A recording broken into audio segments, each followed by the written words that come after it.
Alice's Adventures in Wonderland by Lewis Carroll. Proem.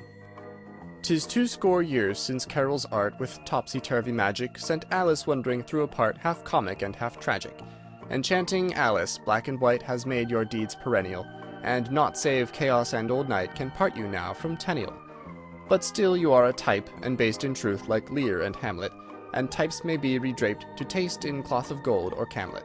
Here comes a fresh costumier then, that taste may gain a wrinkle from him who drew with such deft pen the rags of Rip Van Winkle. Austin Dobson.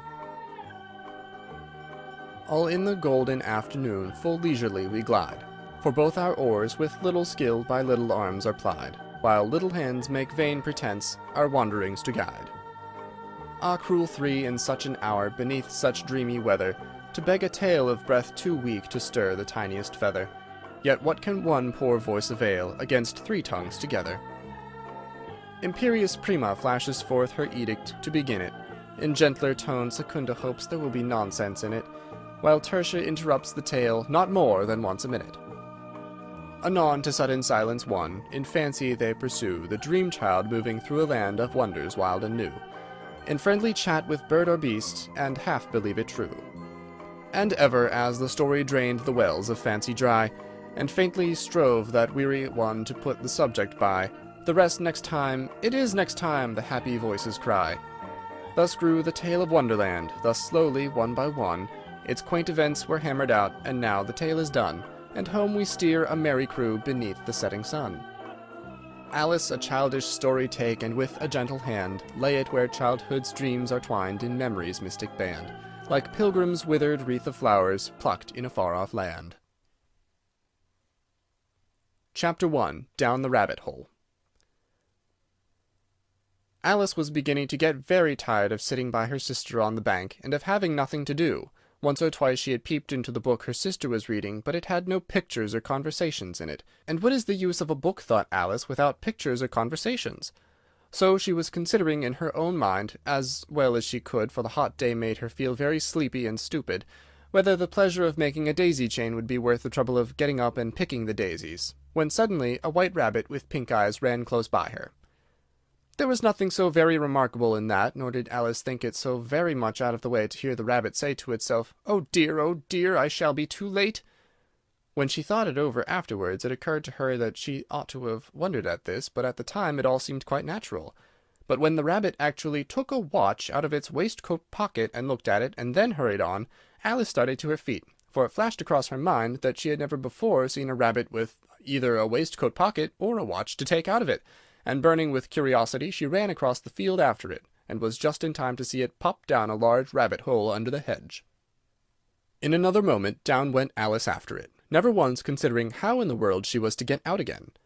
The rabbit hole went straight on like a tunnel for some way, and then dipped suddenly down, so suddenly that Alice had not a moment to think about stopping herself before she found herself falling down what seemed to be a very deep well. Either the well was very deep, or she fell very slowly, for she had plenty of time as she went down to look about her, and to wonder what was going to happen next. First she tried to look down and make out what she was coming to, but it was too dark to see anything. Then she looked at the sides of the well, and noticed that they were filled with cupboards and bookshelves. Here and there she saw maps and pictures hung upon pegs. She took down a jar from one of the shelves as she passed it. It was labelled orange marmalade, but to her disappointment it was empty.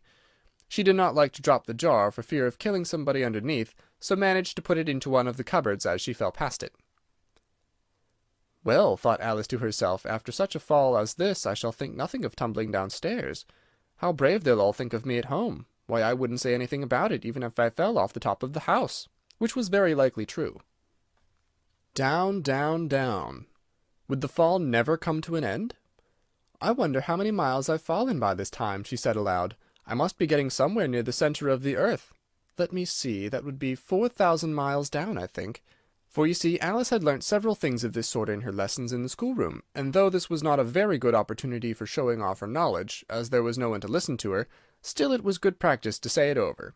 "Yes, that's about the right distance, but then I wonder what latitude or longitude I've got to." Alice had no idea what latitude was, or longitude either, but thought they were nice grand words to say. Presently she began again. "I wonder if I shall fall right through the earth. How funny it'll seem to come out among the people that walk with their heads downwards. The antipathies, I think." She was rather glad there was no one listening this time, as it didn't sound at all the right word. "But I shall have to ask them what the name of the country is, you know. Please, ma'am, is this New Zealand or Australia?" And she tried to curtsy as she spoke. Fancy curtsying as you're falling through the air. Do you think you could manage it? And what an ignorant little girl she'll think me. No, it'll never do to ask. Perhaps I shall see it written up somewhere. Down, down, down. There was nothing else to do, so Alice soon began talking again. "Dinah will miss me very much tonight, I should think." Dinah was the cat. "I hope they'll remember her saucer of milk at tea-time. Dinah, my dear, I wish you were here down with me. There are no mice in the air, I'm afraid, but you might catch a bat, and that's very like a mouse, you know. But do cats eat bats, I wonder?"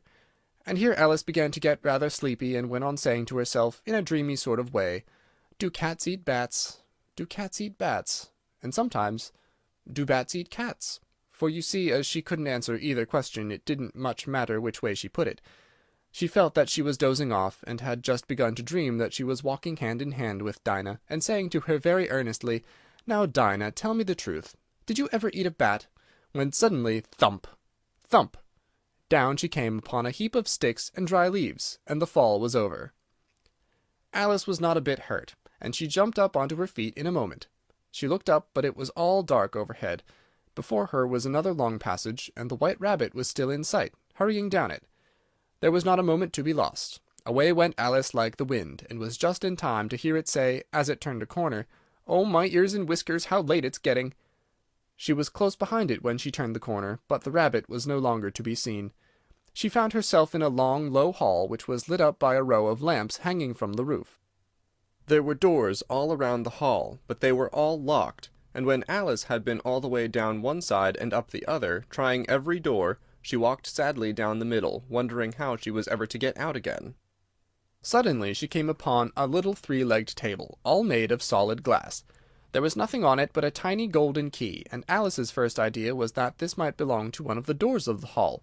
But alas, either the locks were too large, or the key was too small, but at any rate it would not open any of them. However, on the second time around, she came upon a low curtain she had not noticed before, and behind it was a little door about 15 inches high.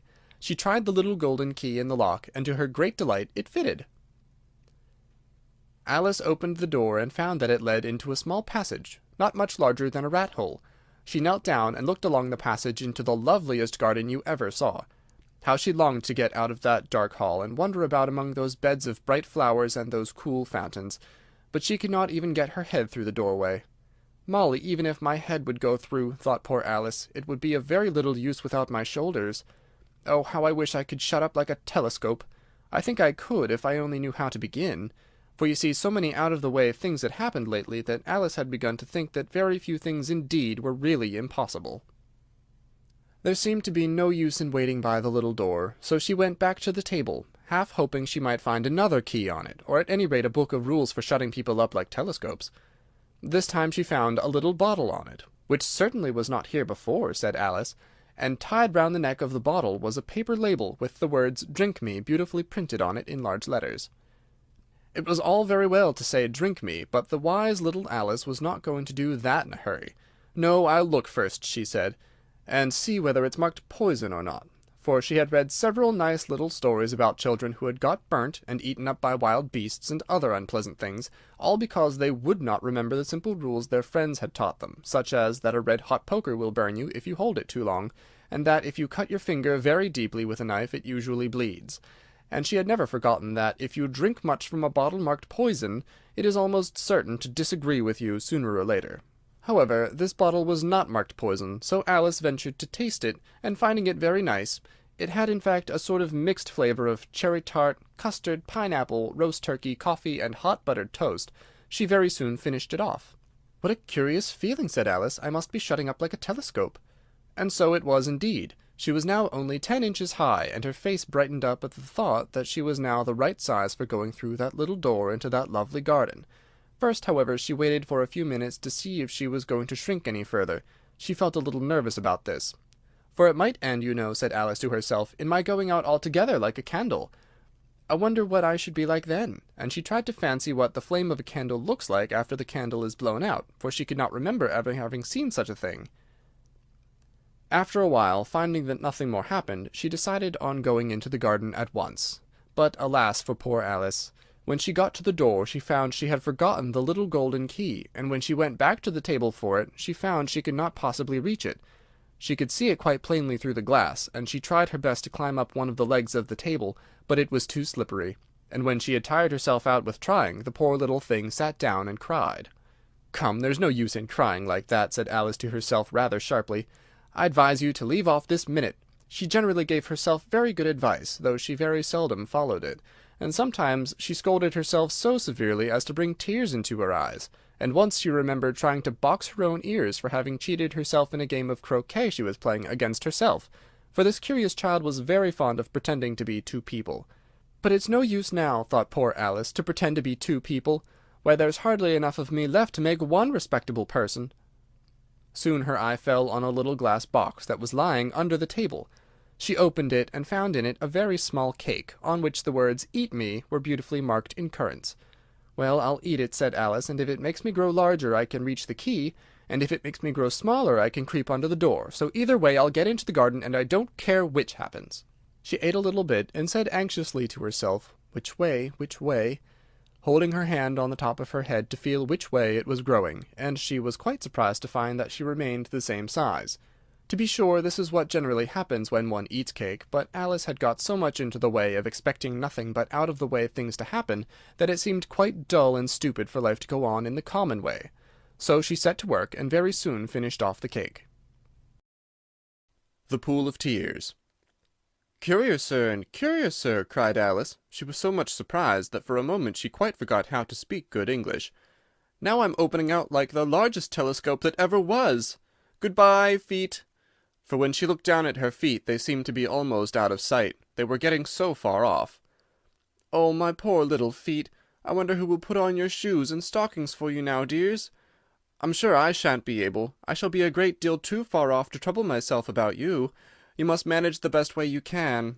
But I must be kind to them," thought Alice, "or perhaps they won't walk the way I want to go.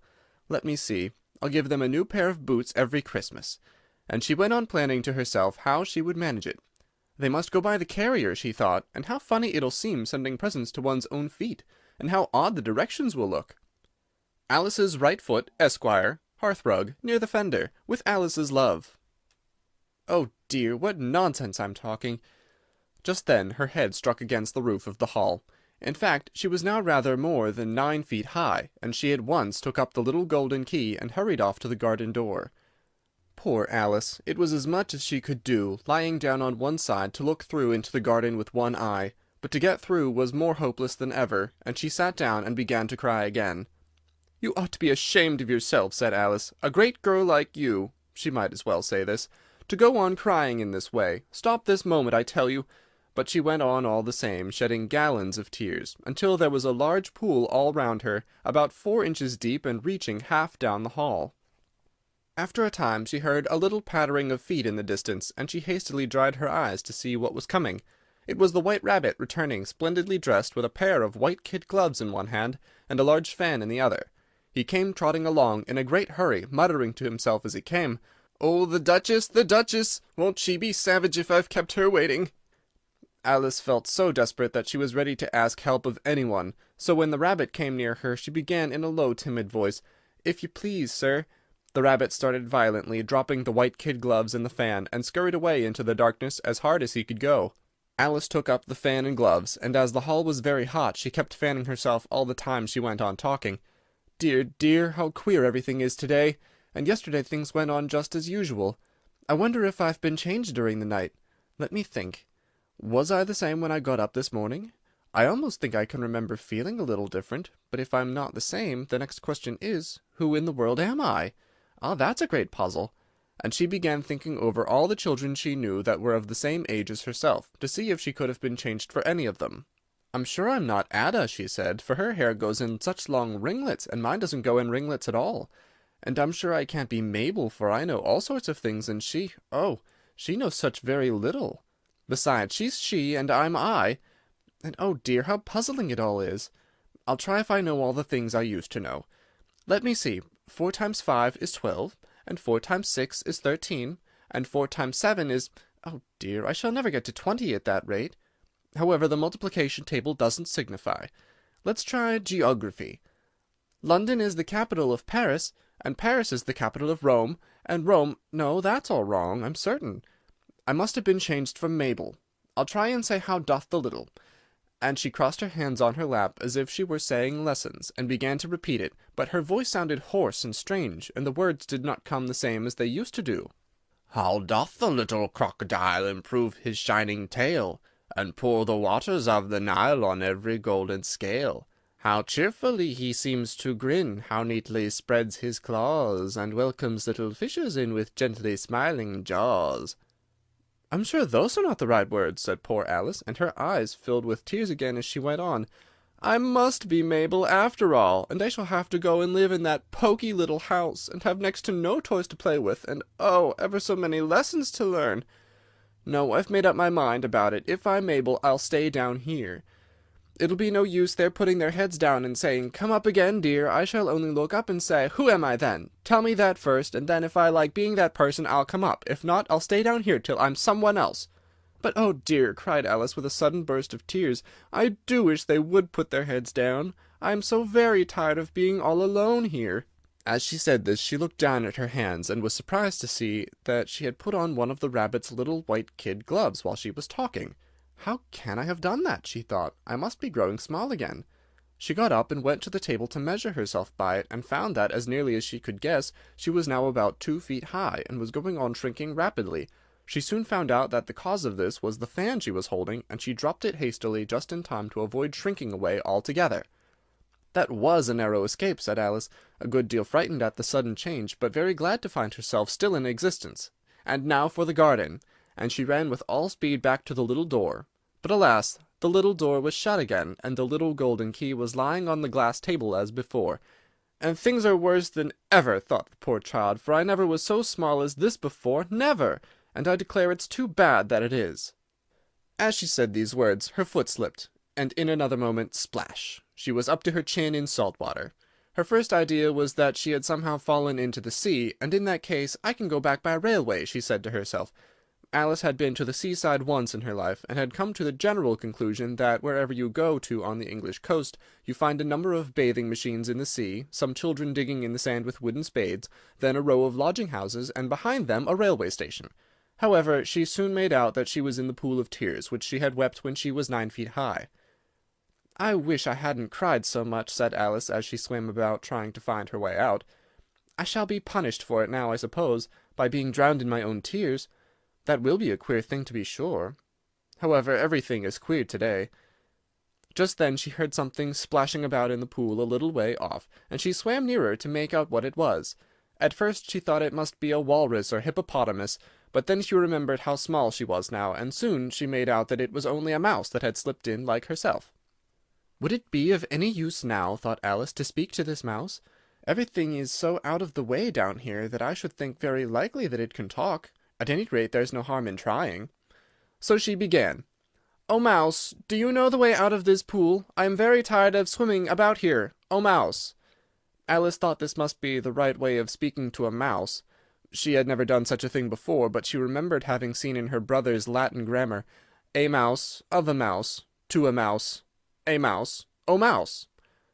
The mouse looked at her rather inquisitively, and seemed to her to wink with one of its little eyes, but it said nothing. "Perhaps it doesn't understand English," thought Alice. "I dare say it's a French mouse come over with William the Conqueror," for with all her knowledge of history, Alice had no very clear notion how long ago anything had happened. So she began again, "Wheels machat," which was the first sentence in her French lesson book. The mouse gave a sudden leap out of the water, and seemed to quiver all over with fright. "Oh, I beg your pardon," cried Alice hastily, afraid that she had hurt the poor animal's feelings. "I quite forgot you didn't like cats." "Not like cats!" cried the mouse in a shrill, passionate voice. "Would you like cats if you were me?" "Well, perhaps not," said Alice in a soothing tone. "Don't be angry about it, and yet I wish I could show you our cat Dinah. I think you'd take a fancy to cats if you could only see her. She's such a dear, quiet thing." Alice went on half to herself as she swam lazily about in the pool. and she sits purring so nicely by the fire, licking her paws and washing her face, and she's such a nice soft thing to nurse, and she's such a capital one for catching mice. Oh, I beg your pardon, cried Alice again, for this time the mouse was bristling all over, and she felt certain it must be really offended. We won't talk about her any more if you'd rather not. We indeed, cried the mouse, who was trembling down to the end of his tail. As if I would talk on such a subject! Our family has always hated cats. Nasty, low, vulgar things. Don't let me hear the name again. I won't, indeed, said Alice, in a great hurry to change the subject of conversation. Are you fond of dogs? The mouse did not answer, so Alice went on eagerly. There's such a nice little dog near our house I should like to show you. A little bright-eyed terrier, you know, with, oh, such long curly brown hair, and it'll fetch things when you throw them, and it'll sit up and beg for its dinner, and all sorts of things. I can't remember half of them. And it belongs to a farmer, you know, and he says it's so useful, it's worth £100. He says it kills all the rats, and— "Oh, dear!" cried Alice in a sorrowful tone. "I'm afraid I've offended it again." For the mouse was swimming away from her as hard as it could go, and making quite a commotion in the pool as it went.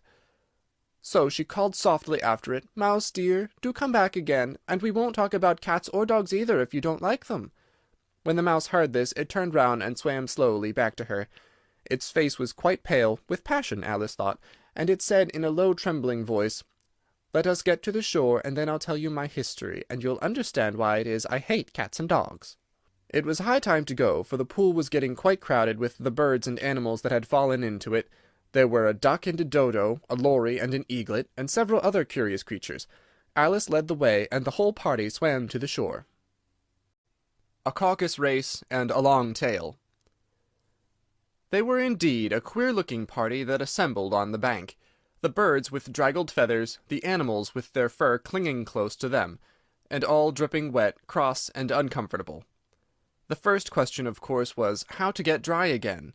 They had a consultation about this, and after a few minutes it seemed quite natural to Alice to find herself talking familiarly with them, as if she had known them all her life. Indeed, she had quite a long argument with the lory, who at last turned sulky, and would only say, "I'm older than you, and must know better." And this Alice would not allow without knowing how old it was, and as the lory positively refused to tell its age, there was no more to be said. At last, the mouse, who seemed to be a person of authority among them, called out, "Sit down, all of you, and listen to me. I'll soon make you dry enough." They all sat down at once, in a large ring, with the mouse in the middle. Alice kept her eyes anxiously fixed on it, for she felt sure she would catch a bad cold if she did not get dry very soon. "Ahem!" said the mouse with an important air. "Are you all ready? This is the driest thing I know. Silence all round, if you please. William the Conqueror, whose cause was favoured by the Pope, was soon submitted to by the English, who wanted leaders, and had been of late much accustomed to usurpation and conquest. Edwin and Morcar, the Earls of Mercia and Northumbria—" "Ah!" said the lory with a shiver. "I beg your pardon," said the mouse, frowning, but very politely. "Did you speak?" "Not I," said the lory hastily. "I thought you did," said the mouse. "I proceed. Edwin and Morcar, the Earls of Mercia and Northumbria, declared for him, and even Stigand, the patriotic Archbishop of Canterbury, found it advisable—" "Found what?" said the duck. "Found it," the mouse replied rather crossly. "Of course you know what it means." "I know what it means well enough when I find a thing," said the duck. "It's generally a frog or a worm. The question is, what did the Archbishop find?" The mouse did not notice this question, but hurriedly went on. "Found it advisable to go with Edgar Atheling to meet William and offer him the crown. William's conduct at first was moderate, but the insolence of his Normans— How are you getting on now, my dear?" it continued, turning to Alice as it spoke. "As wet as ever," said Alice in a melancholy tone. "Doesn't seem to dry me at all." "In that case," said the dodo solemnly, rising to its feet, "I move that the meeting adjourn for the immediate adoption of more energetic remedies." "Speak English," said the eaglet. "I don't know the meaning of half those long words, and what's more, I don't believe you do either." And the eaglet bent down its head to hide a smile. Some of the other birds tittered audibly. "What I was going to say," said the Dodo in an offended tone, "was that the best thing to get us dry would be a caucus race." "What is a caucus race?" said Alice, not that she much wanted to know, but the Dodo had paused as if it thought that somebody ought to speak, and no one else seemed inclined to say anything. "Why," said the Dodo, "the best way to explain it is to do it. And as you might like to try the thing yourself some winter day, I will tell you how the Dodo managed it. First, it marked out a race course in a sort of circle. The exact shape doesn't matter, it said. And then all the party were placed along the course here and there. There was no 1, 2, 3, and away, but they began running when they liked, and left off when they liked, so that it was not easy to know when the race was over. However, when they had been running half an hour or so, and were quite dry again, the Dodo suddenly called, 'The race is over!' and they all crowded round it, panting and asking, 'But who has won?' This question the Dodo could not answer without a great deal of thought, and it stood for a long time with one finger pressed upon its forehead, the position in which you usually see Shakespeare in the pictures of him, while the rest waited in silence. At last the Dodo said, 'Everybody has won, and all must have prizes.' 'But who is to give the prizes?' quite a chorus of voices asked. 'Why, she, of course,' said the Dodo, pointing to Alice with one finger, and the whole party at once crowded round her, calling out in a confused way, 'Prizes! Prizes!' Alice had no idea what to do, and in despair she put her hand in her pocket and pulled out a box of comfits. Luckily the salt water had not got into it, and handed them round as prizes. There was exactly one piece all round. "But she must have a prize herself, you know," said the Mouse. "Of course," the Dodo replied very gravely. "What else have you got in your pocket?" it went on, turning to Alice. "Only a thimble," said Alice sadly. "Hand it over here," said the Dodo. Then they all crowded round her once more, while the Dodo solemnly presented the thimble, saying, "We beg your acceptance of this elegant thimble," and when it had finished this short speech they all cheered. Alice thought the whole thing very absurd, but they all looked so grave that she did not dare to laugh, and as she could not think of anything to say, she simply bowed and took the thimble, looking as solemn as she could. The next thing was to eat the comfit. This caused some noise and confusion, as the large birds complained that they could not taste theirs, and the small ones choked and had to be patted on the back. However, it was over at last, and they sat down again in a ring, and begged the Mouse to tell them something more. "You promised to tell me your history, you know," said Alice, "and why it is you hate C and D," she added in a whisper, half afraid that it would be offended again. "Mine is a long and sad tale," said the Mouse, turning to Alice and sighing. "It is a long tale, certainly," said Alice, looking down with wonder at the Mouse's tail. "But why do you call it sad?" And she kept on puzzling about it while the Mouse was speaking, so that her idea of the tale was something like this. "Fury said to a mouse that he met in the house, 'Let us both go to law. I will prosecute you.' 'Come, I'll take no denial, we must have the trial, for really this morning I've nothing to do.' Said the Mouse to the Cur, 'Such a trial, dear sir, with no jury or judge, would be wasting our breath.' 'I'll be judge, I'll be jury,' said cunning old Fury. 'I'll try the whole cause, and condemn you to death.'" "You're not attending," said the Mouse to Alice severely. "What are you thinking of?" "I beg your pardon," said Alice very humbly. "You had got to the fifth bend, I think." "I had not!" cried the Mouse angrily. "A knot?" said Alice, always ready to make herself useful, and looking anxiously about her. "Oh, do let me help to undo it." "I shall do nothing of the sort," said the Mouse, getting up and walking away. "You insult me by talking such nonsense." "I didn't mean it," pleaded poor Alice, "but you're so easily offended, you know." The Mouse only growled in reply. "Please come back and finish your story," Alice called after it, and the others all joined in chorus, "Yes, please do!" But the Mouse only shook its head impatiently and walked a little quicker. "What a pity it wouldn't stay," sighed the Lory, as soon as it was quite out of sight, and an old crab took the opportunity of saying to her daughter, Ah, my dear, let this be a lesson to you never to lose your temper. Hold your tongue, Ma, said the young crab a little snappishly. You're enough to try the patience of an oyster. I wish I had our Dinah here, I know I do, said Alice aloud, addressing nobody in particular.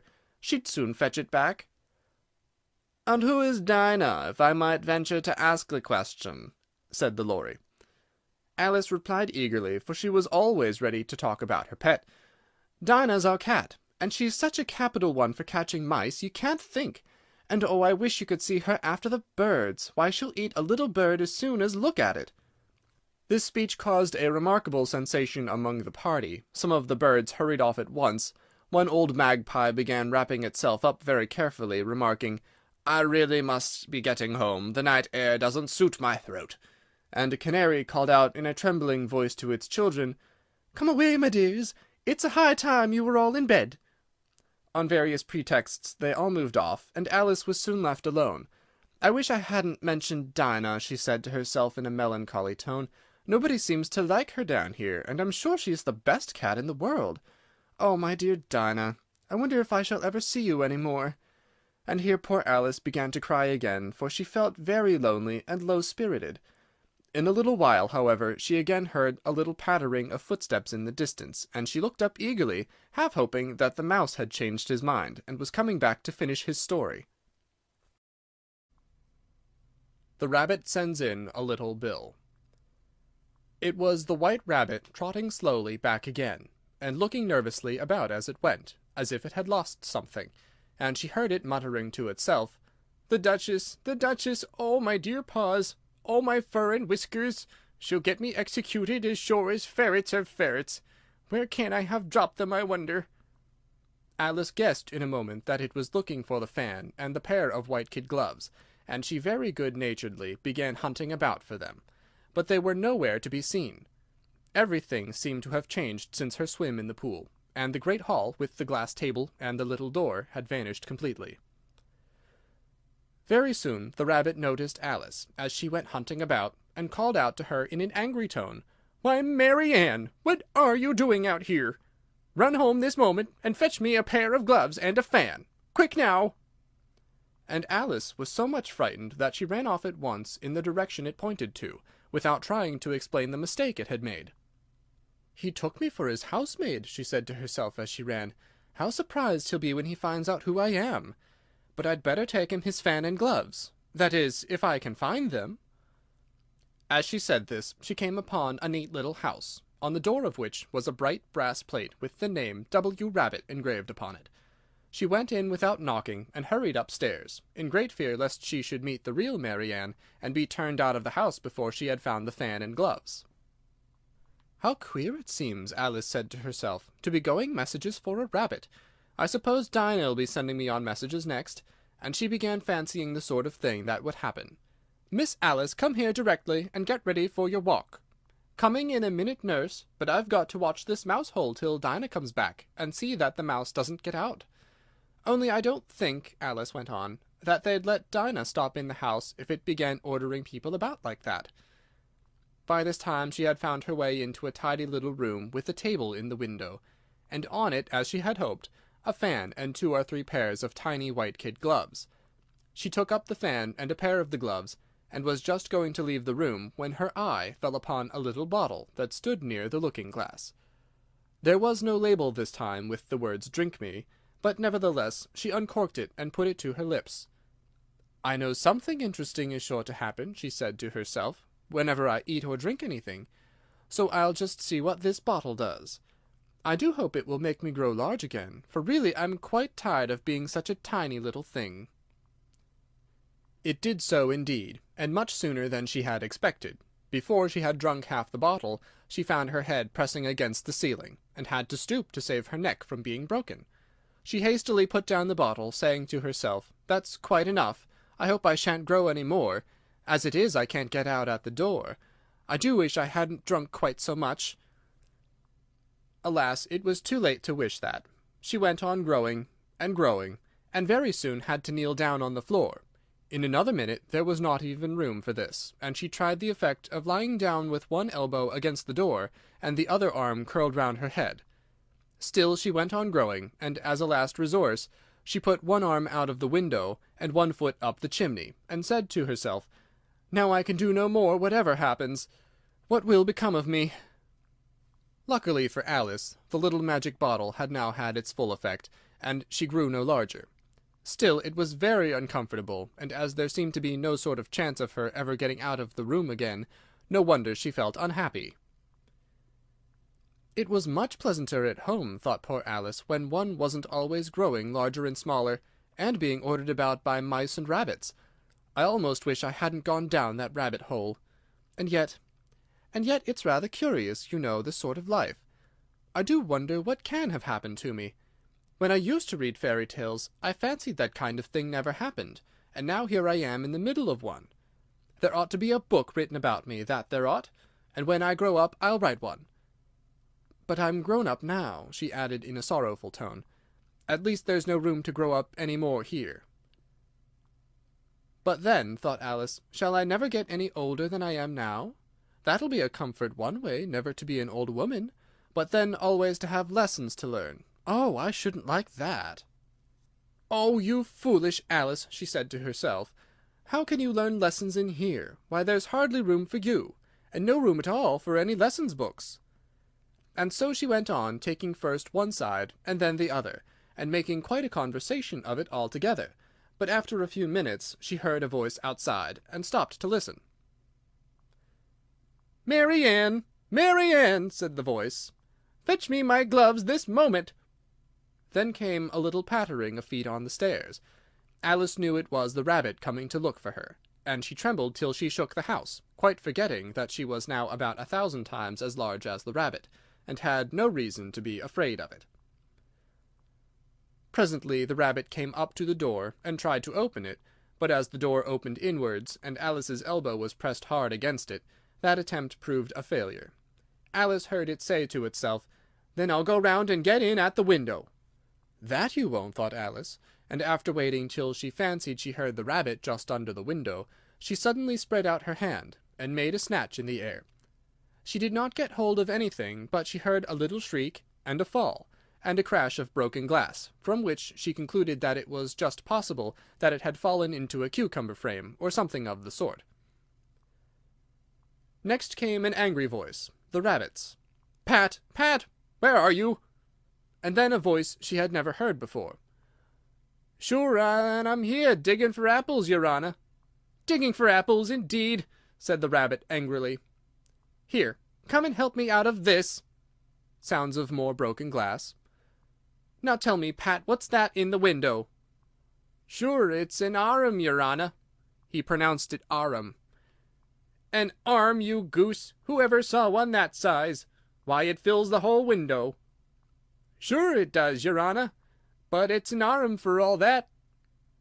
"Well, it's got no business there, at any rate. Go and take it away." There was a long silence after this, and Alice could only hear whispers now and then, such as, "Sure, I don't like it, your honour, at all, at all." "Do as I tell you, you coward." And at last she spread out her hand again, and made another snatch in the air.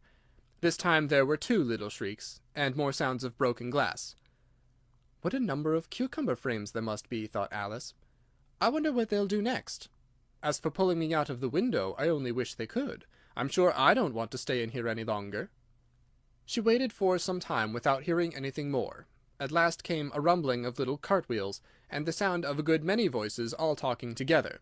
She made out the words, "Where's the other ladder? Why, I hadn't to bring but one. Bill's got the other. Bill, fetch it here, lad. Here, put 'em up at this corner. No, tie 'em together first. They don't reach half high enough yet. Oh, they'll do well enough. Don't be particular. Here, Bill, catch hold of this rope. Will the roof bear? Mind that loose slate. Oh, it's coming down. Heads below!" A loud crash. "Now, who did that?" "It was Bill, I fancy." "Who's to go down the chimney?" "Nay, I shan't. You do it." "That I won't, then. Bill's to go down." "Here, Bill, the master says you've to go down the chimney." "Oh, so Bill's got to come down the chimney, has he?" said Alice to herself. "Why, they seem to put everything upon Bill. I wouldn't be in Bill's place for a good deal. This fireplace is narrow, to be sure, but I think I can kick a little. She drew her foot as far down the chimney as she could, and waited till she heard a little animal, she couldn't guess of what sort it was, scratching and scrambling about in the chimney close above her. Then, saying to herself, "This is Bill," she gave one sharp kick, and waited to see what would happen next. The first thing she heard was a general chorus of "There goes Bill!" Then the rabbit's voice alone, "Catch him, you by the hedge!" Then silence, and then another confusion of voices. "Hold up his head! Brandy now! Don't choke him! How was it, old fellow? What happened to you? Tell us about it." At last came a little feeble squeaking voice. "That's Bill," thought Alice. "Well, I hardly know. No more, thank'ee. I'm better now. But I'm a deal too flustered to tell you. All I know is something comes at me like a jack-in-the-box, and up I goes like a skyrocket." "So you did, old fellow," said the others. "We must burn the house down," said the rabbit's voice, and Alice called out as loud as she could, "If you do, I'll set Dinah at you." There was a dead silence instantly, and Alice thought to herself, "I wonder what they will do next. If they had any sense, they'd take the roof off." After a minute or two they began moving about again, and Alice heard the rabbit say, "A barrowful will do, to begin with." "A barrowful of what?" thought Alice. But she had not long to doubt, for the next moment a shower of little pebbles came rattling in at the window, and some of them hit her in the face. "I'll put a stop to this," she said to herself, and shouted out, "You'd better not do that again," which produced another dead silence. Alice noticed with some surprise that the pebbles were all turning into little cakes as they lay on the floor, and a bright idea came into her head. "If I eat one of these cakes," she thought, "it's sure to make some change in my size, and as it can't possibly make me larger, it must make me smaller, I suppose."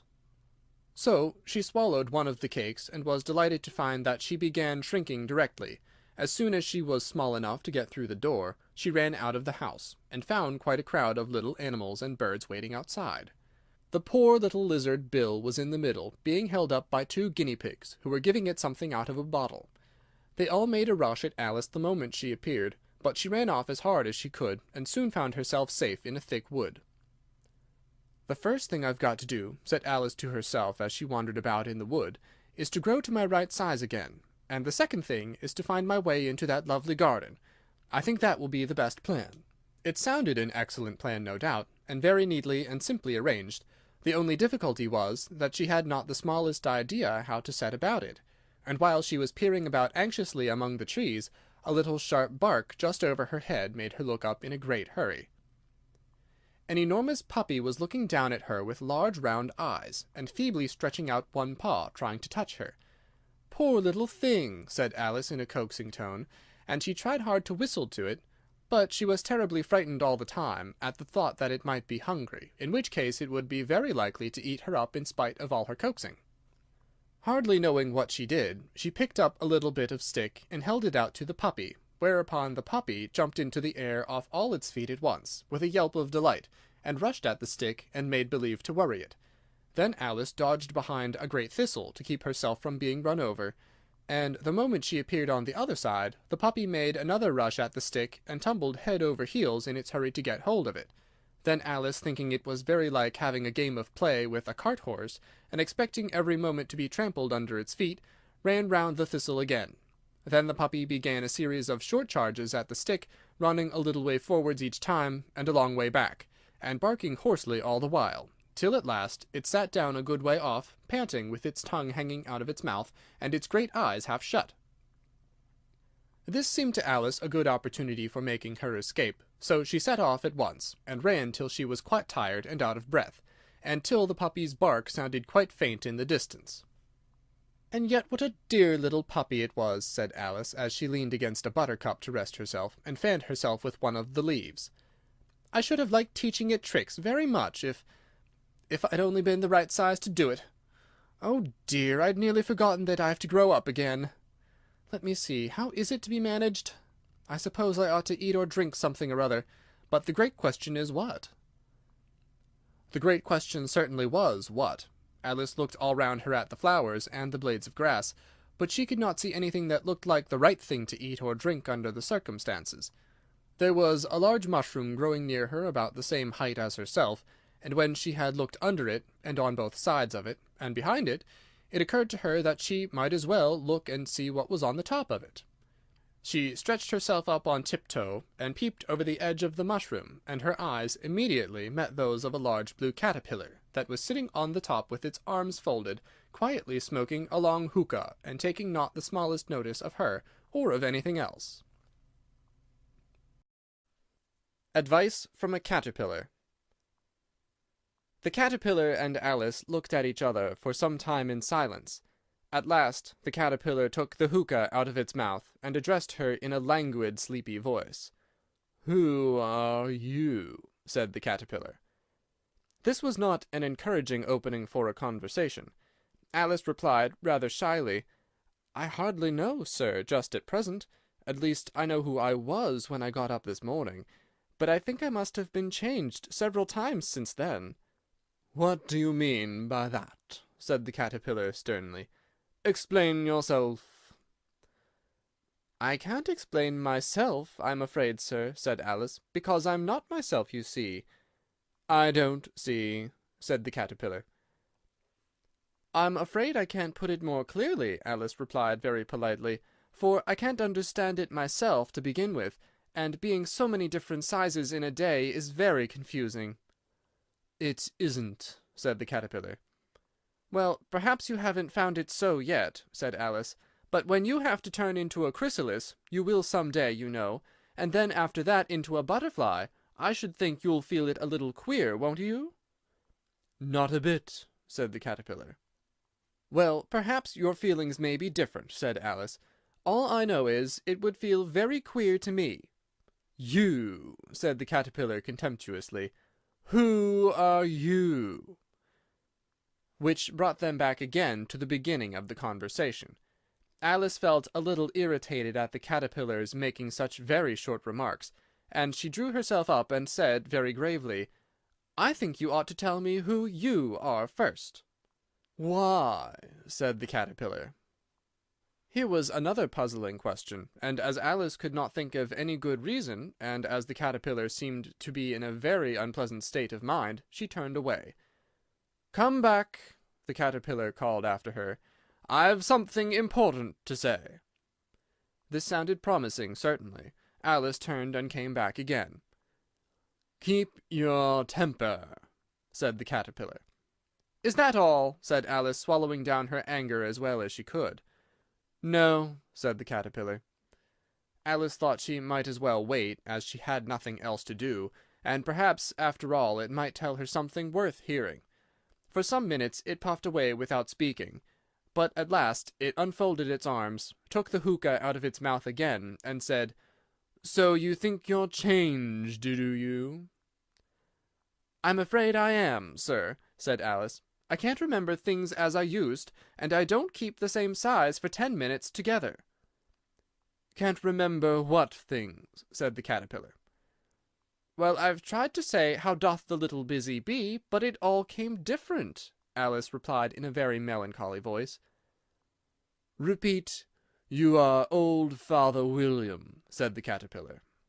Alice folded her hands and began. "You are old, Father William," the young man said, "and your hair has become very white. And yet you incessantly stand on your head. Do you think, at your age, it is right?" "In my youth," Father William replied to his son, "I feared it might injure the brain. But now that I'm perfectly sure I have none, why do I do it again and again?" "You are old," said the youth, "as I mentioned before, and have grown most uncommonly fat. Yet you turned a back somersault in at the door. Pray, what is the reason of that?" "In my youth," said the sage, as he shook his grey locks, "I kept all my limbs very supple. By the use of this ointment, 1 shilling the box. Allow me to sell you a couple." "You are old," said the youth, "and your jaws are too weak for anything tougher than suet. Yet you finished the goose with the bones and the beak. Pray, how did you manage to do it?" "In my youth," said his father, "I took to the law, and argued each case with my wife, and the muscular strength which it gave to my jaw has lasted the rest of my life." "You are old," said the youth. "One would hardly suppose that your eye was as steady as ever. Yet you balanced an eel on the end of your nose. What made you so awfully clever?" "I have answered 3 questions, and that is enough," said his father. "Don't give yourself airs. Do you think I can listen all day to such stuff? Be off, or I'll kick you downstairs." "That is not said right," said the caterpillar. "Not quite right, I'm afraid," said Alice timidly. "Some of the words have got altered." "It is wrong from beginning to end," said the caterpillar decidedly, and there was silence for some minutes. The caterpillar was the first to speak. "What size do you want to be?" it asked. "Oh, I'm not particular as to size," Alice hastily replied. "Only one doesn't like changing so often, you know." "I don't know," said the caterpillar. Alice said nothing. She had never been so much contradicted in all her life before, and she felt that she was losing her temper. "Are you content now?" said the caterpillar. "Well, I should like to be a little larger, sir, if you wouldn't mind," said Alice. 3 inches is such a wretched height to be." "It is a very good height indeed," said the caterpillar angrily, rearing itself upright as it spoke. It was exactly 3 inches high. "But I'm not used to it," pleaded poor Alice in a piteous tone, and she thought to herself, "I wish the creatures wouldn't be so easily offended." "You'll get used to it in time," said the caterpillar, and it put its hookah into its mouth and began smoking again. This time Alice waited patiently until it chose to speak again. In a minute or 2 the caterpillar took the hookah out of its mouth, and yawned once or twice, and shook itself. Then it got down off the mushroom, and crawled away into the grass, merely remarking as it went, "One side will make you grow taller, and the other side will make you grow shorter." "One side of what?" "The other side of what?" thought Alice to herself. "Of the mushroom," said the caterpillar, just as if she had asked it aloud, and in another moment it was out of sight. Alice remained looking thoughtfully at the mushroom for a minute, trying to make out which were the 2 sides of it, and as it was perfectly round, she found this a very difficult question. However, at last she stretched her arms round it as far as they would go, and broke off a bit of the edge with each hand. "And now which is which?" she said to herself, and nibbled a little of the right-hand bit to try the effect. The next moment she felt a violent blow underneath her chin. It had struck her foot. She was a good deal frightened by this very sudden change, but she felt that there was no time to be lost, and as she was shrinking rapidly, so she set to work at once to eat some of the other bit.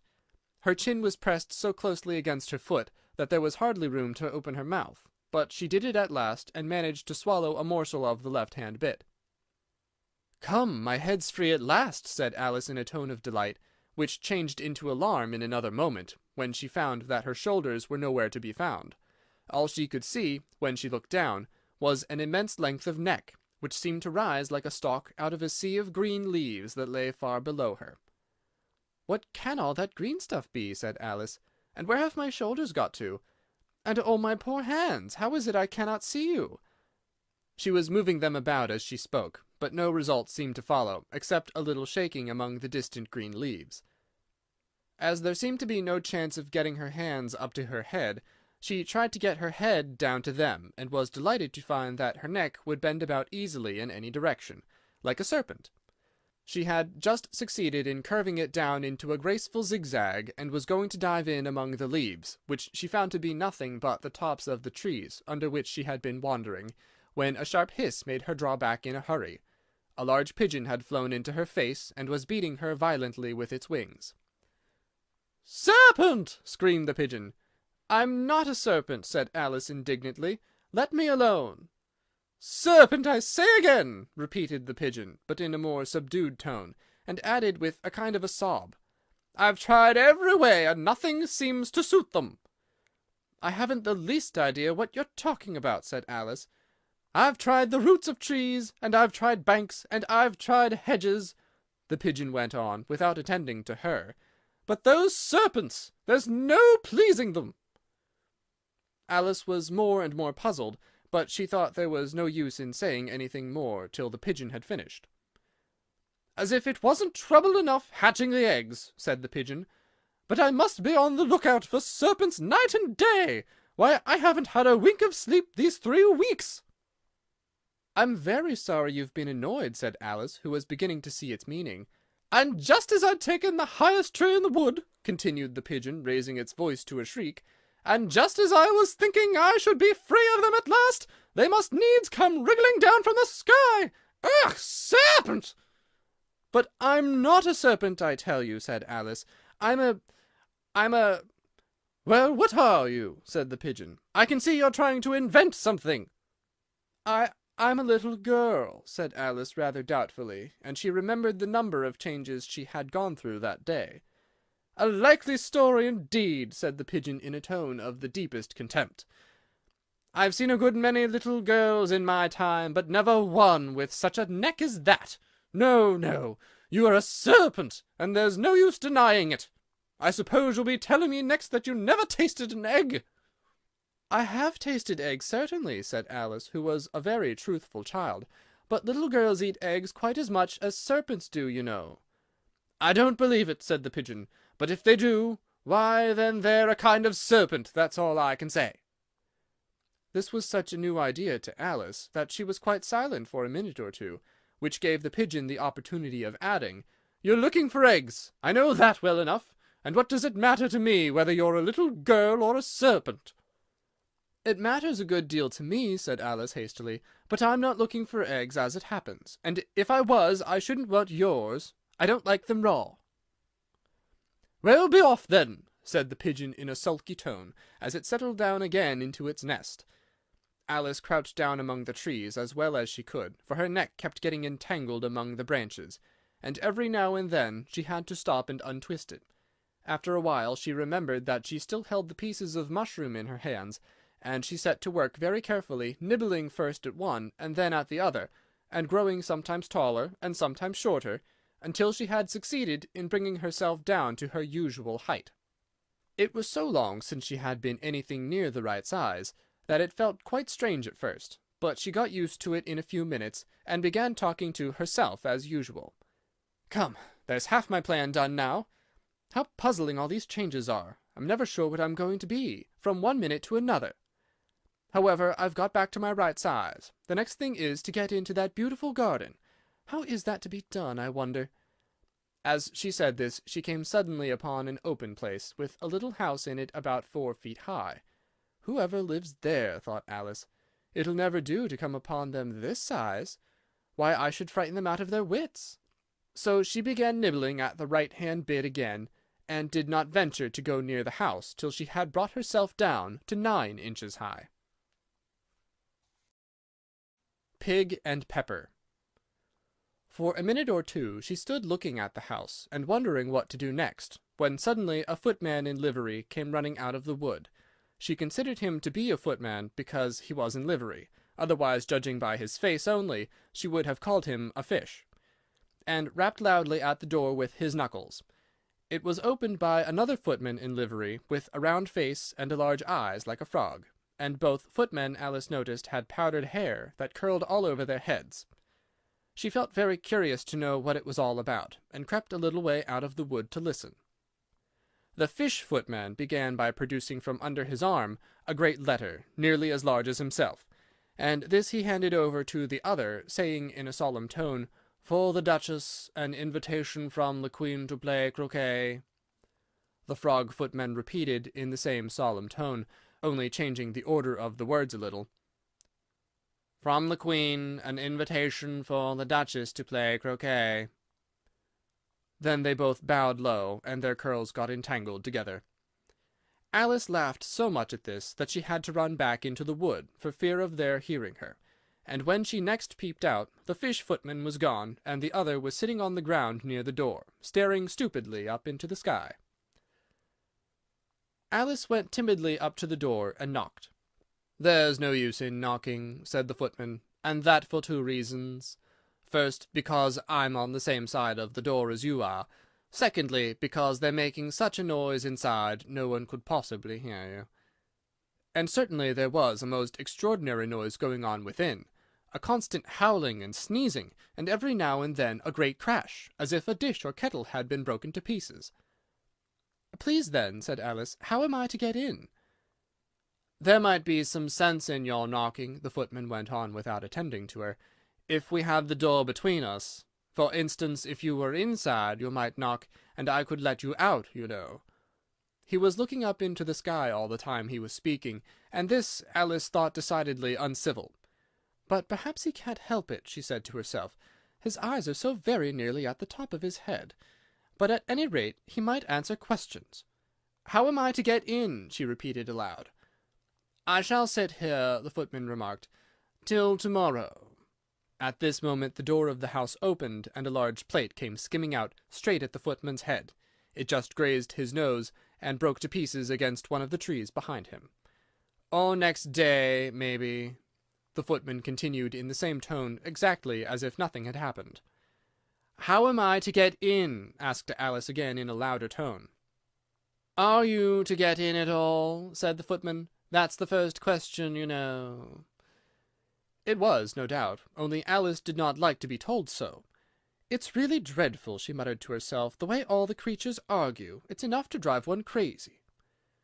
The footman seemed to consider this a good opportunity for repeating his remark, with variations. "I shall sit here," he said, "on and off, for days and days." "But what am I to do?" said Alice. "Anything you like," said the footman, and began whistling. "Oh, there's no use in talking to him," said Alice desperately. "He's perfectly idiotic." And she opened the door and went in. The door led right into a large kitchen, which was full of smoke from one end to the other.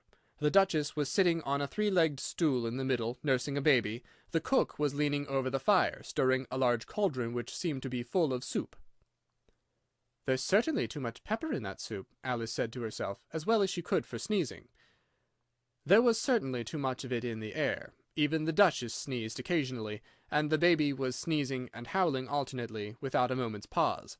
The only things in the kitchen that did not sneeze were the cook and a large cat which was sitting on the hearth and grinning from ear to ear.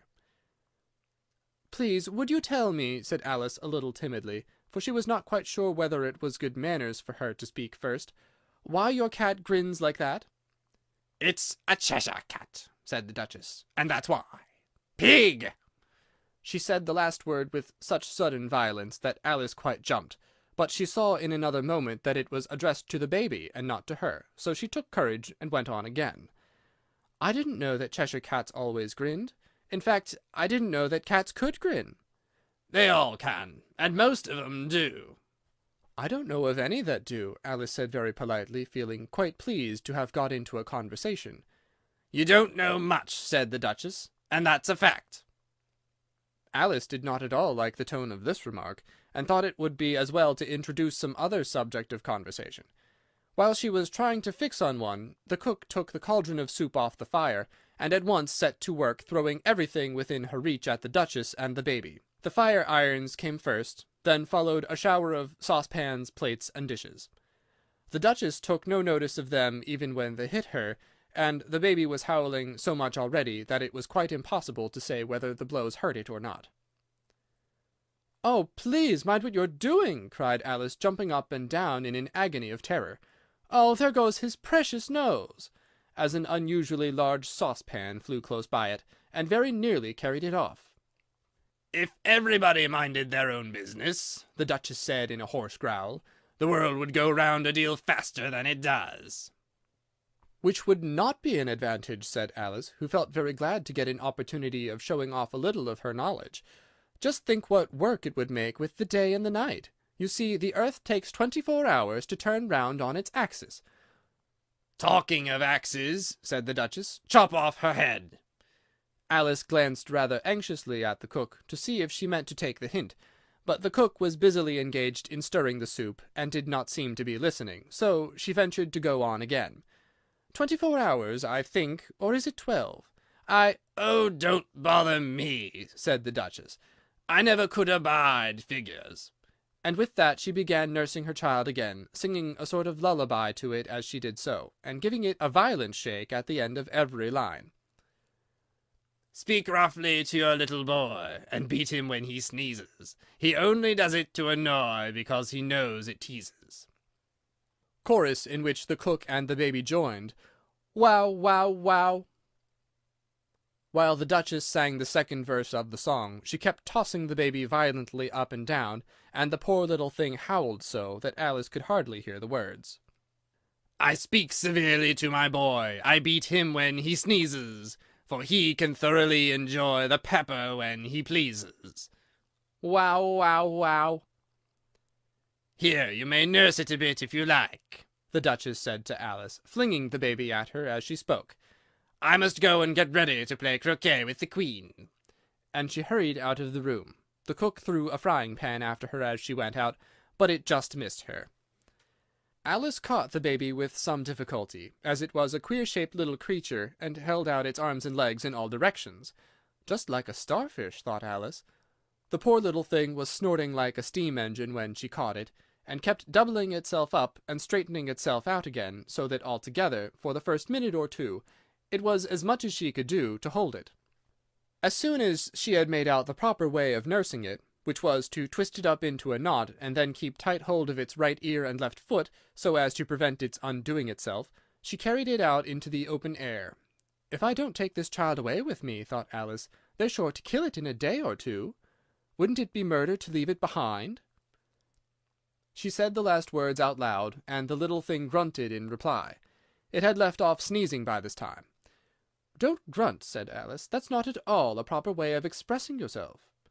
The baby grunted again, and Alice looked very anxiously into its face to see what was the matter with it. There could be no doubt that it had a very turn-up nose, much more like a snout than a real nose. Also, its eyes were getting extremely small for a baby. Altogether, Alice did not like the look of the thing at all. But perhaps it was only sobbing, she thought, and looked into its eyes again to see if there were any tears. No, there were no tears. If you're going to turn into a pig, my dear, said Alice seriously, I'll have nothing more to do with you, mind now. The poor little thing sobbed again, or grunted, it was impossible to say which, and they went on for some while in silence. Alice was just beginning to think to herself, now what am I to do with this creature when I get it home? When it grunted again, so violently that she looked down into its face in some alarm. This time there could be no mistake about it. It was neither more nor less than a pig, and she felt that it would be quite absurd for her to carry it any further. So she set the little creature down, and felt quite relieved to see it trot quietly away into the wood. If it had grown up, she said to herself, it would have made a dreadfully ugly child, but it makes rather a handsome pig, I think. And she began thinking over other children she knew, who might do very well as pigs, and was just saying to herself, if only I knew the right way to change them, when she was a little startled by seeing the Cheshire Cat sitting on a bough of a tree a few yards off. The cat only grinned when it saw Alice. It looked good-natured, she thought, still it had very long claws and a great many teeth, so she felt that it ought to be treated with respect. Cheshire Puss, she began rather timidly, as she did not at all know whether it would like the name. However, it only grinned a little wider. Come, it's pleased so far, thought Alice, and she went on.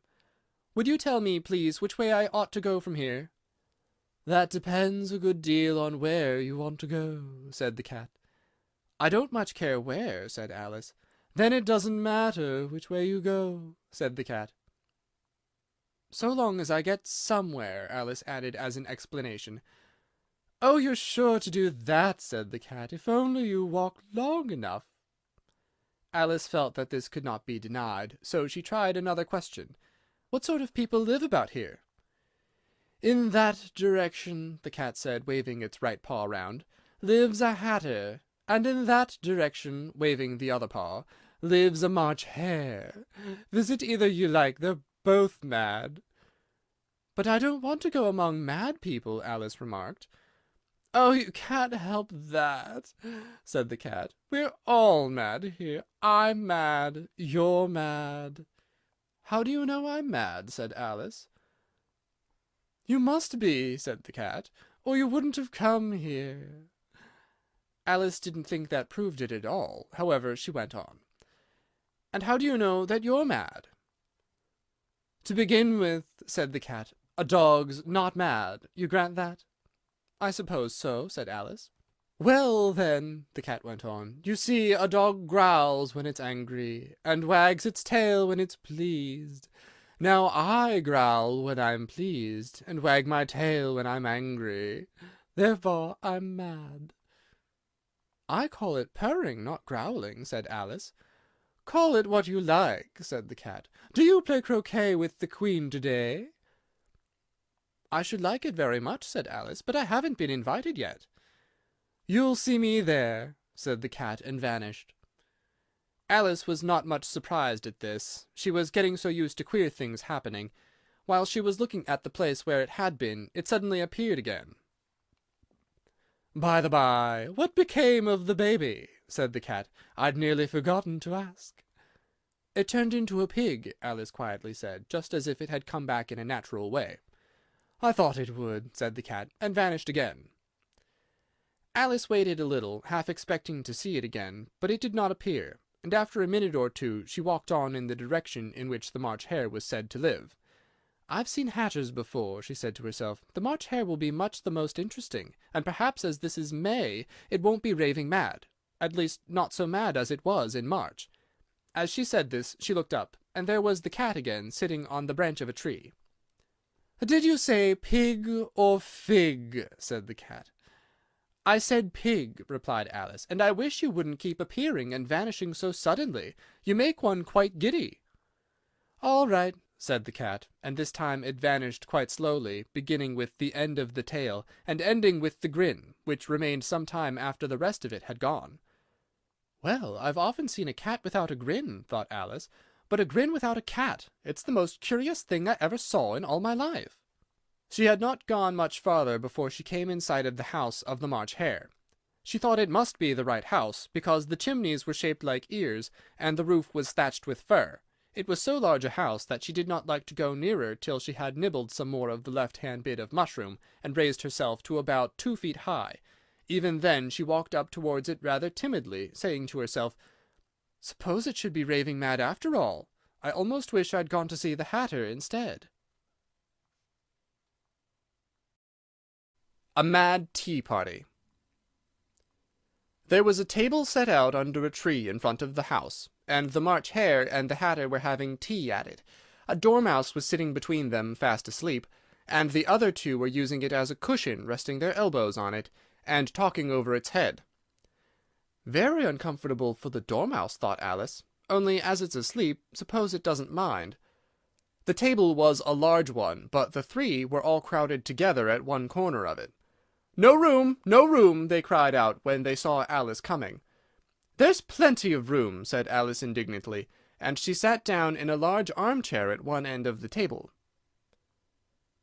"Have some wine," the March Hare said in an encouraging tone. Alice looked all round the table, but there was nothing on it but tea. "I don't see any wine," she remarked. "There isn't any," said the March Hare. "Then it wasn't very civil of you to offer it," said Alice angrily. "It wasn't very civil of you to sit down without being invited," said the March Hare. "I didn't know it was your table," said Alice. "It's laid for a great many more than 3. "Your hair wants cutting," said the Hatter. He had been looking at Alice for some time with great curiosity, and this was his first speech. "You should learn not to make personal remarks," Alice said with some severity. "It's very rude." The Hatter opened his eyes very wide on hearing this, but all he said was, "Why is a raven like a writing desk?" "Come, we shall have some fun now," thought Alice. "I'm glad they've begun asking riddles. I believe I can guess that," she added aloud. "Do you mean that you think you can find out the answer to it?" said the March Hare. "Exactly so," said Alice. "Then you should say what you mean," the March Hare went on. "I do," Alice hastily replied. At least I mean what I say. That's the same thing, you know." "Not the same thing a bit," said the Hatter. "Why, you might just as well say that I see what I eat is the same thing as I eat what I see." "You might just as well say," added the March Hare, "that I like what I get is the same thing as I get what I like." "You might just as well say," added the Dormouse, which seemed to be talking in his sleep, "that I breathe when I sleep is the same thing as I sleep when I breathe." "It is the same thing with you," said the Hatter, and here the conversation dropped, and the party sat silent for a minute, while Alice thought over all she could remember about ravens and writing desks, which wasn't much. The Hatter was the first to break the silence.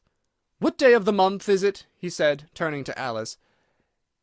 He had taken his watch out of his pocket, and was looking at it uneasily, shaking it every now and then, and holding it to his ear.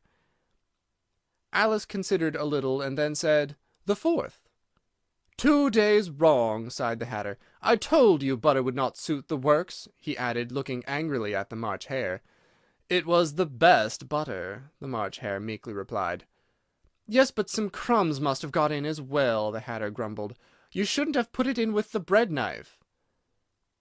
The March Hare took the watch and looked at it gloomily. Then he dipped it into his cup of tea and looked at it again, but he could think of nothing better to say than his first remark. It was the best butter, you know. Alice had been looking over his shoulder with some curiosity. "What a funny watch," she remarked. "It tells the day of the month, and doesn't tell what o'clock it is." "Why shouldn't it?" muttered the Hatter. "Does your watch tell you what year it is?" "Of course not," Alice replied very readily. "But that's because it stays the same year for such a long time together." "Which is just the case with mine," said the Hatter. Alice felt dreadfully puzzled. The Hatter's remark seemed to have no meaning in it, and yet it was certainly English. "I don't quite understand," she said as politely as she could. "The Dormouse is asleep again," said the Hatter, and he poured a little hot tea upon its nose. The Dormouse shook its head impatiently, and said without opening its eyes, "Of course, of course. Just what I was going to remark myself." "Have you guessed the riddle yet?" the Hatter said, turning to Alice again. "No, I give it up," Alice replied. "What's the answer?" "I haven't the slightest idea," said the Hatter. "Nor I," said the March Hare. Alice sighed wearily. "I think you might do something better with the time," she said, "than wasting it asking riddles with no answers." "If you knew time as well as I do," said the Hatter, "you wouldn't talk about wasting it. It's him." "I don't know what you mean," said Alice. "Of course you don't," the Hatter said, tossing his head contemptuously. "I dare say you never spoke to time." "Perhaps not," Alice cautiously replied. "But I know I have to beat time when I learn music." "Ah, that accounts for it," said the Hatter. "He won't stand beating. Now, if you only kept on good terms with him, he'd do almost anything you liked with the clock. For instance, suppose it were 9 o'clock in the morning, just time to begin lessons, you'd only have to whisper a hint to time, and round goes the clock in a twinkling. 1:30, time for dinner." "I only wish it was," the March Hare said to itself in a whisper. "That would be grand, certainly," said Alice thoughtfully. "But then I shouldn't be hungry for it, you know." "Not at first, perhaps," said the Hatter, "but you could keep it to 1:30 as long as you liked." "Is that the way you manage?" Alice asked. The Hatter shook his head mournfully. "Not I," he replied. "We quarrelled last month, just before he went mad, you know," pointing with his teaspoon to the March Hare. "It was at the great concert given by the Queen of Hearts, and I had to sing, 'Twinkle, twinkle, little bat, how I wonder what you're at.' You know that song, perhaps?" "I've heard something like it," said Alice. "It goes on, you know," the Hatter continued, "in this way. Up above the world you fly, like a tea-tray in the sky. Twinkle, twinkle." Here the Dormouse shook itself and began singing in its sleep, "Twinkle, twinkle, twinkle, twinkle," and went on so long that they had to pinch it to make it stop. "Well, I'd hardly finished the first verse," said the Hatter, "when the Queen jumped up and bawled out, 'He's murdering the time! Off with his head!'" "How dreadfully savage!" exclaimed Alice. "And ever since that," the Hatter went on in a mournful tone, "he won't do a thing I ask. It's always 6 o'clock now." A bright idea came into Alice's head. "Is that the reason so many tea things are put out here?" she asked. "Yes, that's it," said the Hatter with a sigh. "It's always tea time, and we've no time to wash the things between whiles." "Then you keep moving round, I suppose," said Alice. "Exactly so," said the Hatter, "as the things get used up." "But what happens when you come to the beginning again?" Alice ventured to ask. "Suppose we change the subject," the March Hare interrupted, yawning. "I'm getting tired of this. I vote the young lady tells us a story." "I'm afraid I don't know one," said Alice, rather alarmed at the proposal. "Then the Dormouse shall," they both cried. "Wake up, Dormouse!" And they pinched it on both sides at once. The Dormouse slowly opened his eyes. "I wasn't asleep," he said in a hoarse, feeble voice. "I heard every word you fellows were saying."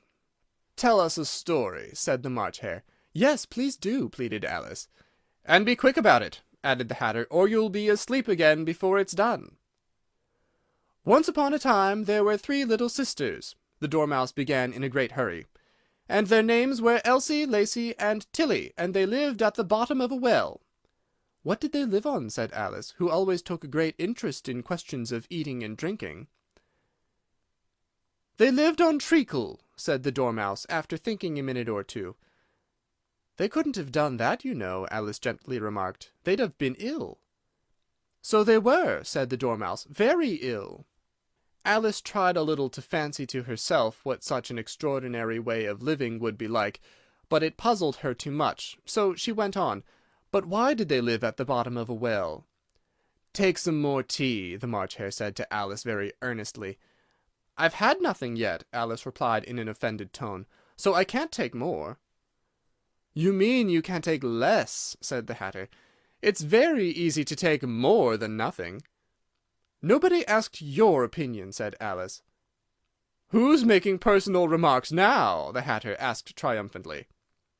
Alice did not quite know what to say to this, so she helped herself to some tea and bread and butter, and then turned to the Dormouse and repeated her question.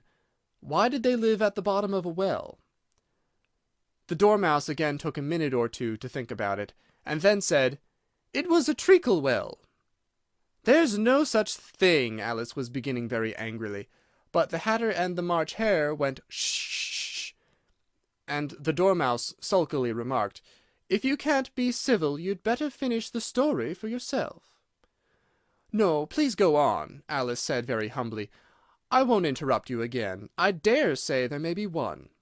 "One, indeed," said the Dormouse indignantly. However, he consented to go on. "And so these 3 little sisters, they were learning to draw, you know." "What did they draw?" said Alice, quite forgetting her promise. "Treacle," said the Dormouse, without considering at all this time. "I want a clean cup," interrupted the Hatter. "Let's all move one place on." He moved as he spoke, and the Dormouse followed him. The March Hare moved into the Dormouse's place, and Alice, rather unwillingly, took the place of the March Hare. The Hatter was the only one who got any advantage from the change, and Alice was a good deal worse off than before, as the March Hare had just upset the milk jug into his plate. Alice did not wish to offend the Dormouse again, so she began very cautiously, "But I don't understand. Where did they draw the treacle from?" "You can draw water out of a water well," said the Hatter, "so I should think you could draw treacle out of a treacle well, stupid?" "But they were in the well," Alice said to the Dormouse, not choosing to notice this last remark. "Of course they were," said the Dormouse, "well in." This answer so confused poor Alice that she let the Dormouse go on for some time without interrupting it. "They were learning to draw," the Dormouse went on, yawning and rubbing its eyes, for it was getting very sleepy, "and they drew all manner of things, everything that begins with an M." "Why with an M?" said Alice. "Why not?" said the March Hare. Alice was silent. The Dormouse had closed its eyes by this time, and was going off into a doze, but on being pinched by the Hatter, it woke up again with a little shriek, and went on. "That begins with an M, such as mousetraps, and the moon, and memory, and muchness. You know you say things are much of a muchness. Did you ever see such a thing as a drawing of a muchness?" "Really, now you ask me," said Alice, very much confused. "I don't think—" "Then you shouldn't talk," said the Hatter. This piece of rudeness was more than Alice could bear. She got up in great disgust, and walked off. The Dormouse fell asleep instantly, and neither of the others took the least notice of her going, though she looked back once or twice, half hoping that they would call after her. The last time she saw them, they were trying to put the Dormouse into the teapot. "At any rate, I'll never go there again," said Alice, as she picked her way through the wood. "It's the stupidest tea-party I ever was at in all my life." Just as she said this, she noticed that one of the trees had a door leading right into it. "That's very curious," she thought, "but everything's curious today. I think I may as well go in at once." And in she went. Once more she found herself in the long hall, and close to the little glass table.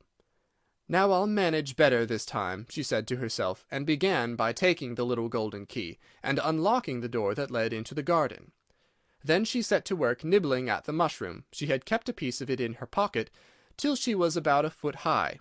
Then she walked down the little passage, and then she found herself at last in the beautiful garden, among the bright flower beds and the cool fountains. The Queen's Croquet Ground. A large rose-tree stood near the entrance of the garden. The roses growing on it were white, but there were 3 gardeners at it busily painting them red. Alice thought this a very curious thing, and she went nearer to watch them. And just as she came up to them, she heard one of them say, "Look out now, 5, don't go splashing paint over me like that." "I couldn't help it," said 5 in a sulky tone. "7 jogged my elbow." On which 7 looked up and said, "That's right, 5, always lay the blame on others." "You'd better not talk," said 5. "I heard the Queen say only yesterday you deserve to be beheaded." "What for?" said the one who had first spoken. "That's none of your business to," said 7. "Yes, it is his business," said 5, "and I'll tell him. It was for bringing the cook tulip roots instead of onions." 7 flung down his brush, and had just begun, well, of all the unjust things, when his eye chanced to fall upon Alice, as she stood watching them, and he checked himself suddenly. The others looked around also, and all of them bowed low. "Would you tell me," said Alice, a little timidly, "why you are painting those roses?" 5 and 7 said nothing, but looked at 2. 2 began in a low voice, "Why, the fact is, you see, miss, this here ought to have been a red rose tree, and we put a white one in by mistake, and if the Queen was to find out, we should all have our heads cut off, you know. So you see, miss, we're doing our best afore she comes to—" At this moment 5, who had been anxiously looking across the garden, called out, "The Queen! The Queen!" and the 3 gardeners instantly threw themselves flat upon their faces. There was a sound of many footsteps, and Alice looked round, eager to see the Queen.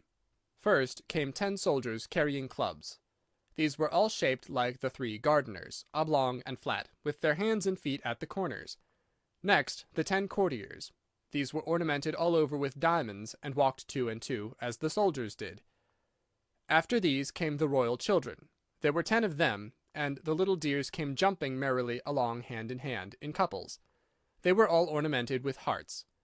Next came the guests, mostly kings and queens, and among them Alice recognized the White Rabbit. It was talking in a hurried, nervous manner, smiling at everything that was said, and went by without noticing her. Then followed the Knave of Hearts, carrying the king's crown on a crimson velvet cushion, and last of all this grand procession came the King and Queen of Hearts. Alice was rather doubtful whether she ought not to lie down on her face, like the 3 gardeners, but she could not remember ever having heard of such a rule at processions. And besides, what would be the use of a procession, thought she, if people had to lie down upon their faces, so that they couldn't see it? So she stood still where she was, and waited. When the procession came opposite to Alice, they all stopped and looked at her, and the Queen said severely, "Who is this?" She said it to the Knave of Hearts, who only bowed and smiled in reply. "Idiot!" said the Queen, tossing her head impatiently, and turning to Alice, she went on, "What's your name, child?" "My name is Alice, so please your Majesty," said Alice very politely, but she added to herself, "Why, they're only a pack of cards, after all. I needn't be afraid of them." "And who are these?" said the Queen, pointing to the 3 gardeners who were lying round the rose-tree, for you see, as they were lying on their faces, and the pattern on their backs was the same as the rest of the pack, She could not tell whether they were gardeners, or soldiers, or courtiers, or 3 of her own children.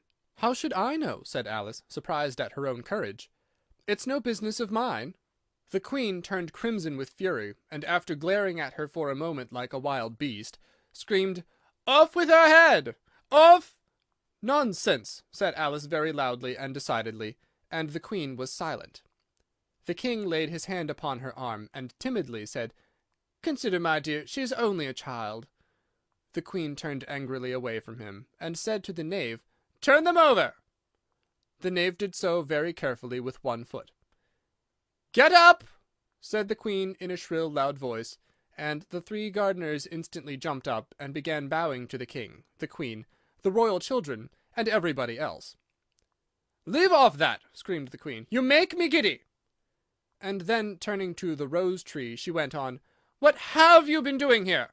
"May it please your Majesty," said two, in a very humble tone, going down on one knee as he spoke, "we were trying—" "I see!" said the Queen, who had meanwhile been examining the roses. "Off with their heads!" And the procession moved on, 3 of the soldiers remaining behind to execute the unfortunate gardeners, who ran to Alice for protection. "You shan't be beheaded," said Alice, and she put them into a large flower-pot that stood near. The 3 soldiers wandered about for a minute or 2, looking for them, and then quietly marched off after the others. "Are their heads off?" shouted the Queen. "Their heads are gone, if it please your Majesty," the soldiers shouted in reply. "That's right," shouted the Queen. "Can you play croquet?" The soldiers were silent, and looked at Alice, as the question was evidently meant for her. "Yes!" shouted Alice. "Come on, then!" roared the Queen, and Alice joined the procession, wondering very much what would happen next. It's a very fine day," said a timid voice at her side. She was walking by the White Rabbit, who was peeping anxiously into her face. "Very," said Alice. "Where is the Duchess?"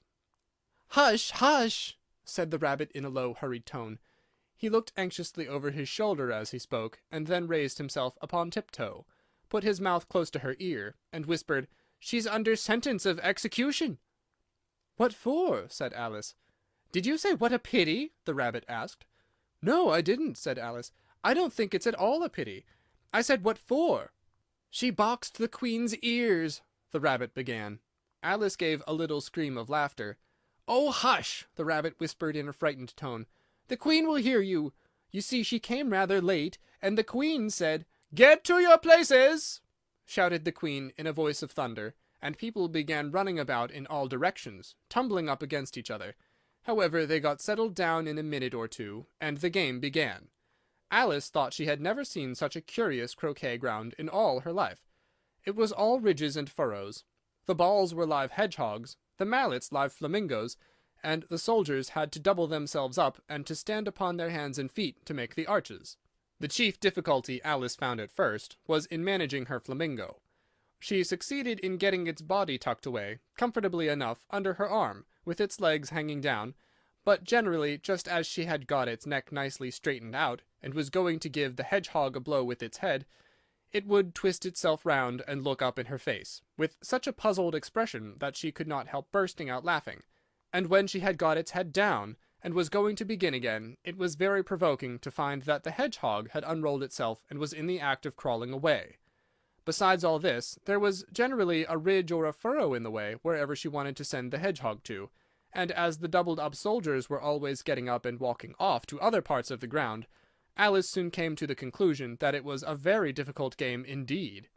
The players all played at once without waiting for turns, quarrelling all the while, and fighting for the hedgehogs, and in a very short time the Queen was in a furious passion, and went stamping about, and shouting, "Off with his head!" or "Off with her head!" about once in a minute. Alice began to feel very uneasy. To be sure, she had not as yet had any dispute with the Queen, but she knew that it might happen any minute. "And then," thought she, "what would become of me?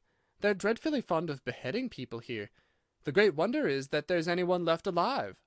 She was looking about for some way of escape, and wondering whether she could get away without being seen, when she noticed a curious appearance in the air.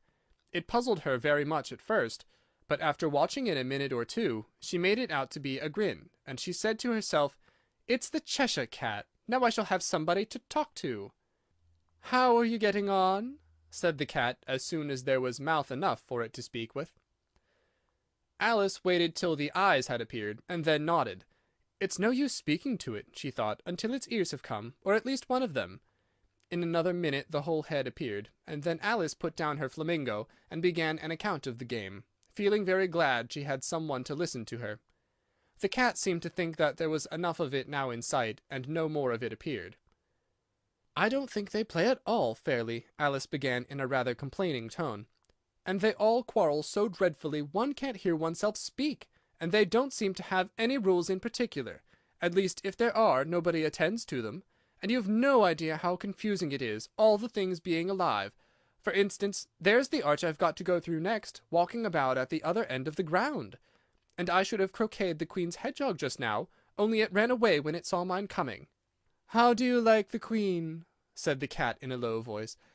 "Not at all," said Alice. "She's so extremely—" Just then she noticed that the Queen was close behind her listening, so she went on, "likely to win, that it's hardly worth while finishing the game." The Queen smiled and passed on. "Who are you talking to?" said the King, coming up to Alice, and looking at the cat's head with great curiosity. "It's a friend of mine, a Cheshire Cat," said Alice. "Allow me to introduce it." "I don't like the look of it at all," said the King. "However, it may kiss my hand if it likes." "I'd rather not," the cat remarked. "Don't be impertinent," said the King, "and don't look at me like that." He got behind Alice as he spoke. "A cat may look at a king," said Alice. "I've read that in some book, but I don't remember where."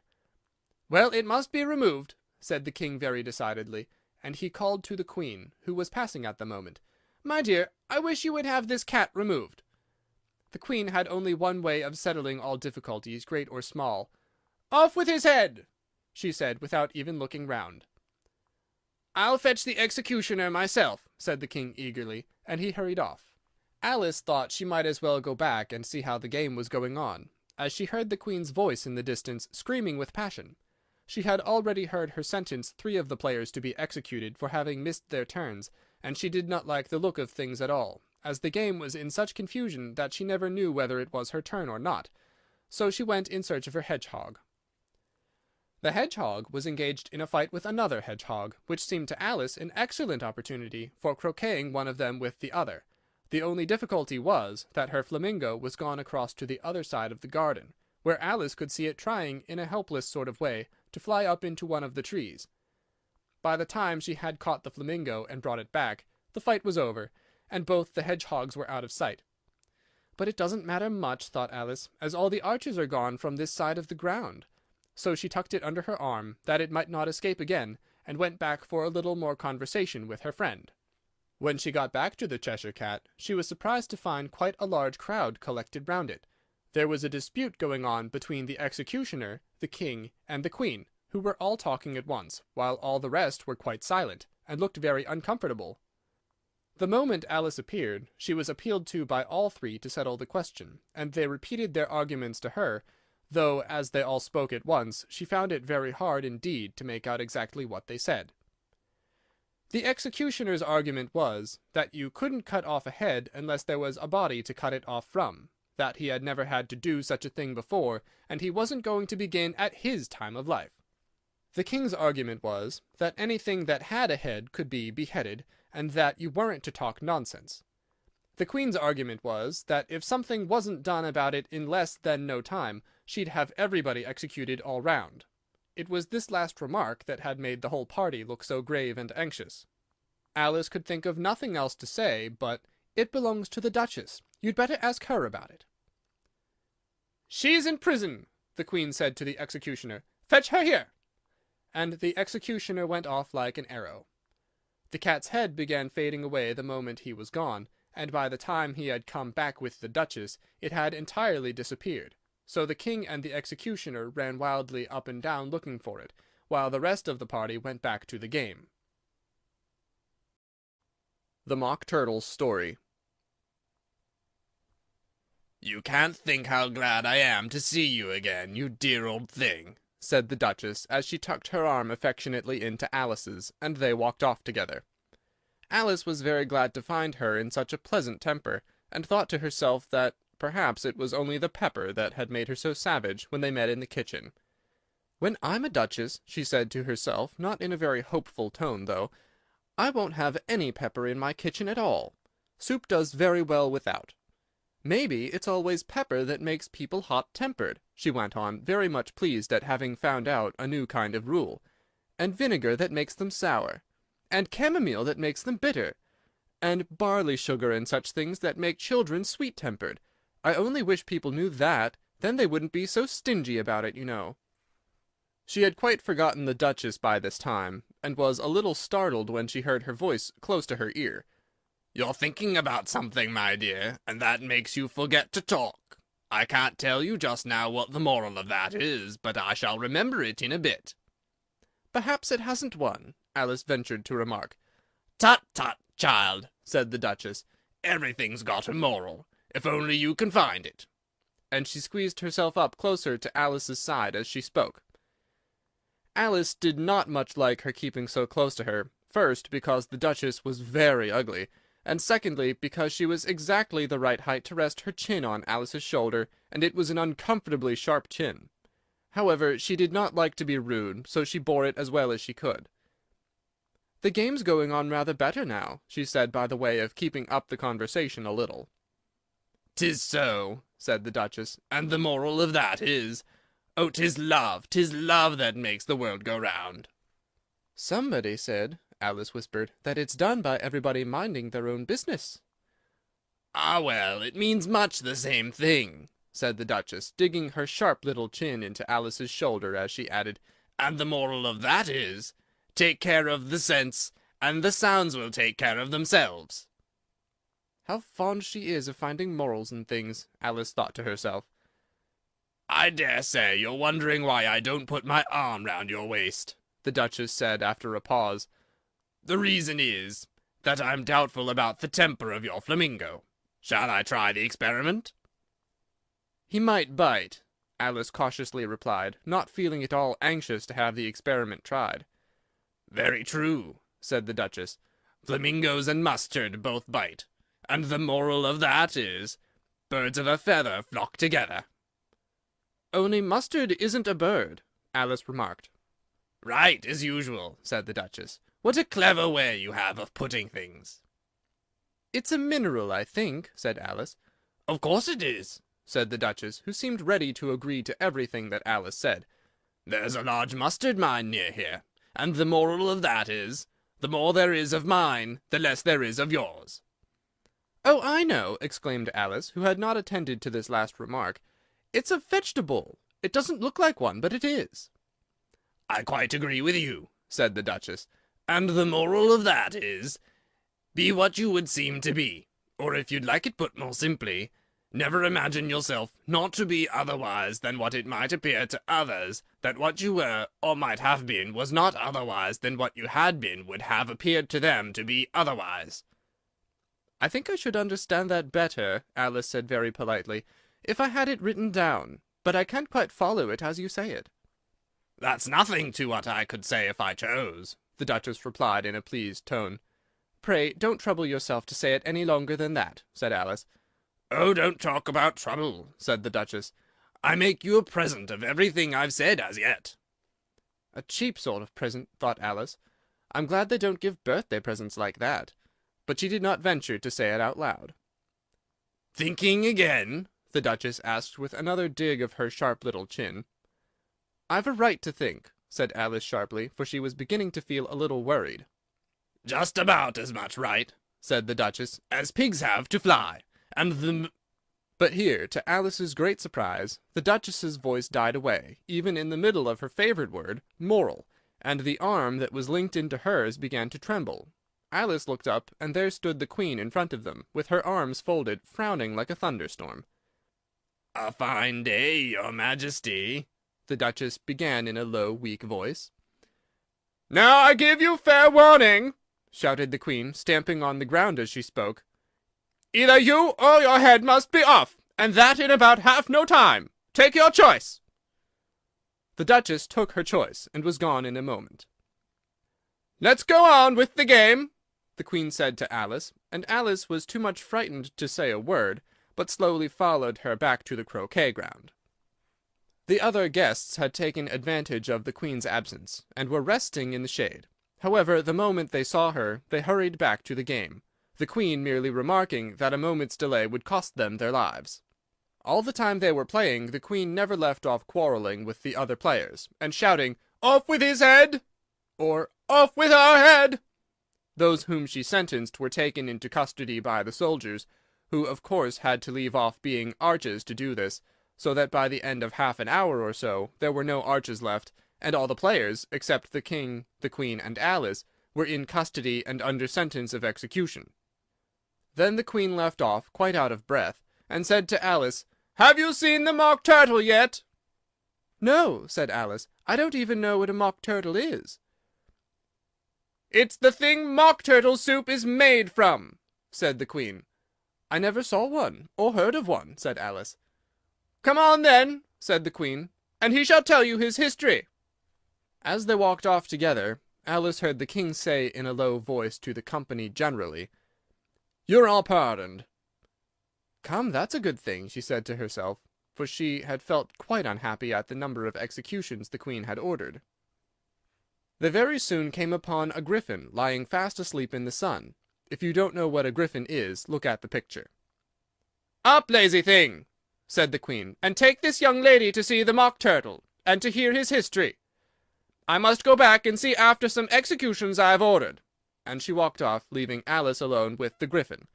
Alice did not quite like the look of the creature, but on the whole she thought it would be quite as safe to stay with it as to go after that savage Queen. So she waited. The griffin sat up and rubbed its eyes. Then it watched the Queen till she was out of sight.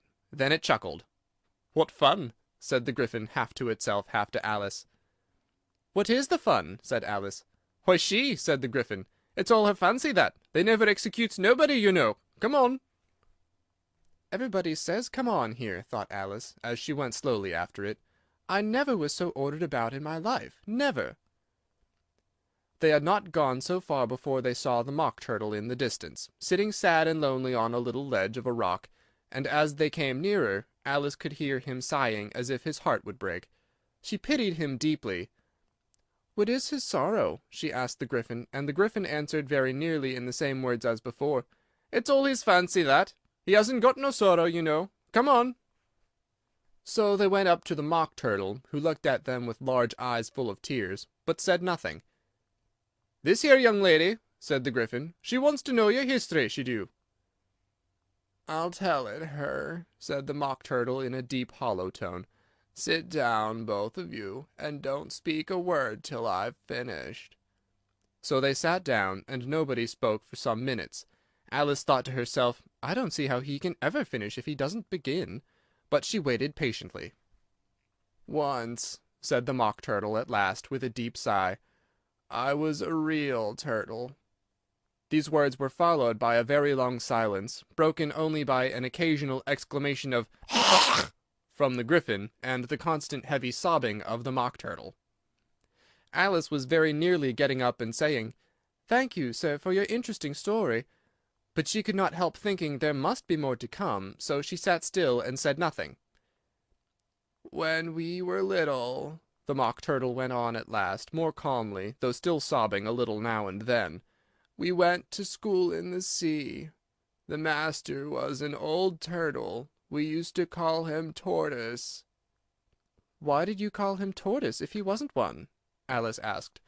"We called him Tortoise because he taught us," said the Mock Turtle angrily. "Really, you are very dull." "You ought to be ashamed of yourself for asking such a simple question," added the griffin, and they both sat silent and looked at poor Alice, who felt ready to sink into the earth. At last the griffin said to the Mock Turtle, "Drive on, old fellow, don't be all day about it." And he went on in these words. "Yes, we went to school in the sea, though you mayn't believe it." "I never said I didn't," interrupted Alice. "You did," said the Mock Turtle. "Hold your tongue," added the griffin, before Alice could speak again. The Mock Turtle went on. "We had the best of educations. In fact, we went to school every day." "I've been to a day school, too," said Alice. "You needn't be so proud as all that." "With extras?" asked the Mock Turtle a little anxiously. "Yes," said Alice. "We learned French and music." "And washing?" said the Mock Turtle. "Certainly not," said Alice indignantly. "Ah, then yours wasn't a really good school," said the Mock Turtle in a tone of relief. "Now at ours they had at the end of the bill French, music, and washing, extra." "You couldn't have wanted it much," said Alice, "living at the bottom of the sea." "I couldn't afford to learn it," said the Mock Turtle with a sigh. "I only took the regular course." "What was that?" inquired Alice. "Reeling and writhing, of course, to begin with," the Mock Turtle replied, "and then the different branches of arithmetic, ambition, distraction, uglification, and derision." "I never heard of uglification," Alice ventured to say. "What is it?" The Gryphon lifted up both its paws in surprise. "Never heard of uglifying!" it exclaimed. "You know what to beautify is, I suppose?" "Yes," said Alice doubtfully. "It means to make anything prettier." "Well, then," the Gryphon went on, "if you don't know what to uglify is, you're a simpleton." Alice did not feel encouraged to ask any more questions about it, so she turned to the Mock Turtle and said, "What else had you to learn?" "Well, there was mystery," the Mock Turtle replied, counting off the subjects on his flappers. "Mystery, ancient and modern, with seaography, then drawling. The drawling master was an old conger eel that used to come once a week. He taught us drawling, stretching, and fainting in coils." "What was that like?" said Alice. "Well, I can't show it you myself," the Mock Turtle said. "I'm too stiff, and the Gryphon never learnt it." "Hadn't time," said the Gryphon. "I went to the classical master, though. He was an old crab, he was." "I never went to him," the Mock Turtle said with a sigh. "He taught laughing and grief, they used to say." "So he did, so he did," said the Gryphon, sighing in his turn, and both creatures hid their faces in their paws. "And how many hours a day did you do lessons?" said Alice in a hurry to change the subject. 10 hours the first day," said the Mock Turtle, 9 the next, and so on. "What a curious plan!" exclaimed Alice. "That's the reason they're called lessons," the Gryphon remarked, "because they lesson from day to day." This was quite a new idea to Alice, and she thought over it a little before she made her next remark. "Then the 11th day must have been a holiday." "Of course it was," said the Mock Turtle. "And how did you manage on the 12th?" Alice went on eagerly. "That's enough about lessons," the Gryphon interrupted in a very decided tone. "Tell her something about the games now." The Lobster Quadrille. The Mock Turtle sighed deeply, and drew the back of one flapper across his eye. He looked at Alice, and tried to speak, but for a minute or two sobs choked his voice. "Same as if he had a bone in his throat," said the Gryphon, and it set to work shaking him and punching him in the back. At last the Mock Turtle recovered his voice, and with tears running down his cheeks, went on again. "You may not have lived much under the sea." "I haven't," said Alice. "And perhaps you were never even introduced to a lobster." Alice began to say, "I once tasted," but checked herself hastily, and said, "No, never." "So you can have no idea what a delightful thing a lobster quadrille is." "No, indeed," said Alice. "What sort of a dance is it?" "Why," said the Gryphon, "you first form into a line along the seashore." "2 lines," cried the Mock Turtle. "Seals, turtles, and so on. Then when you've cleared the jellyfish out of the way—" "That generally takes some time," interrupted the Gryphon. "You advance twice—" "Each with a lobster as a partner," cried the Gryphon.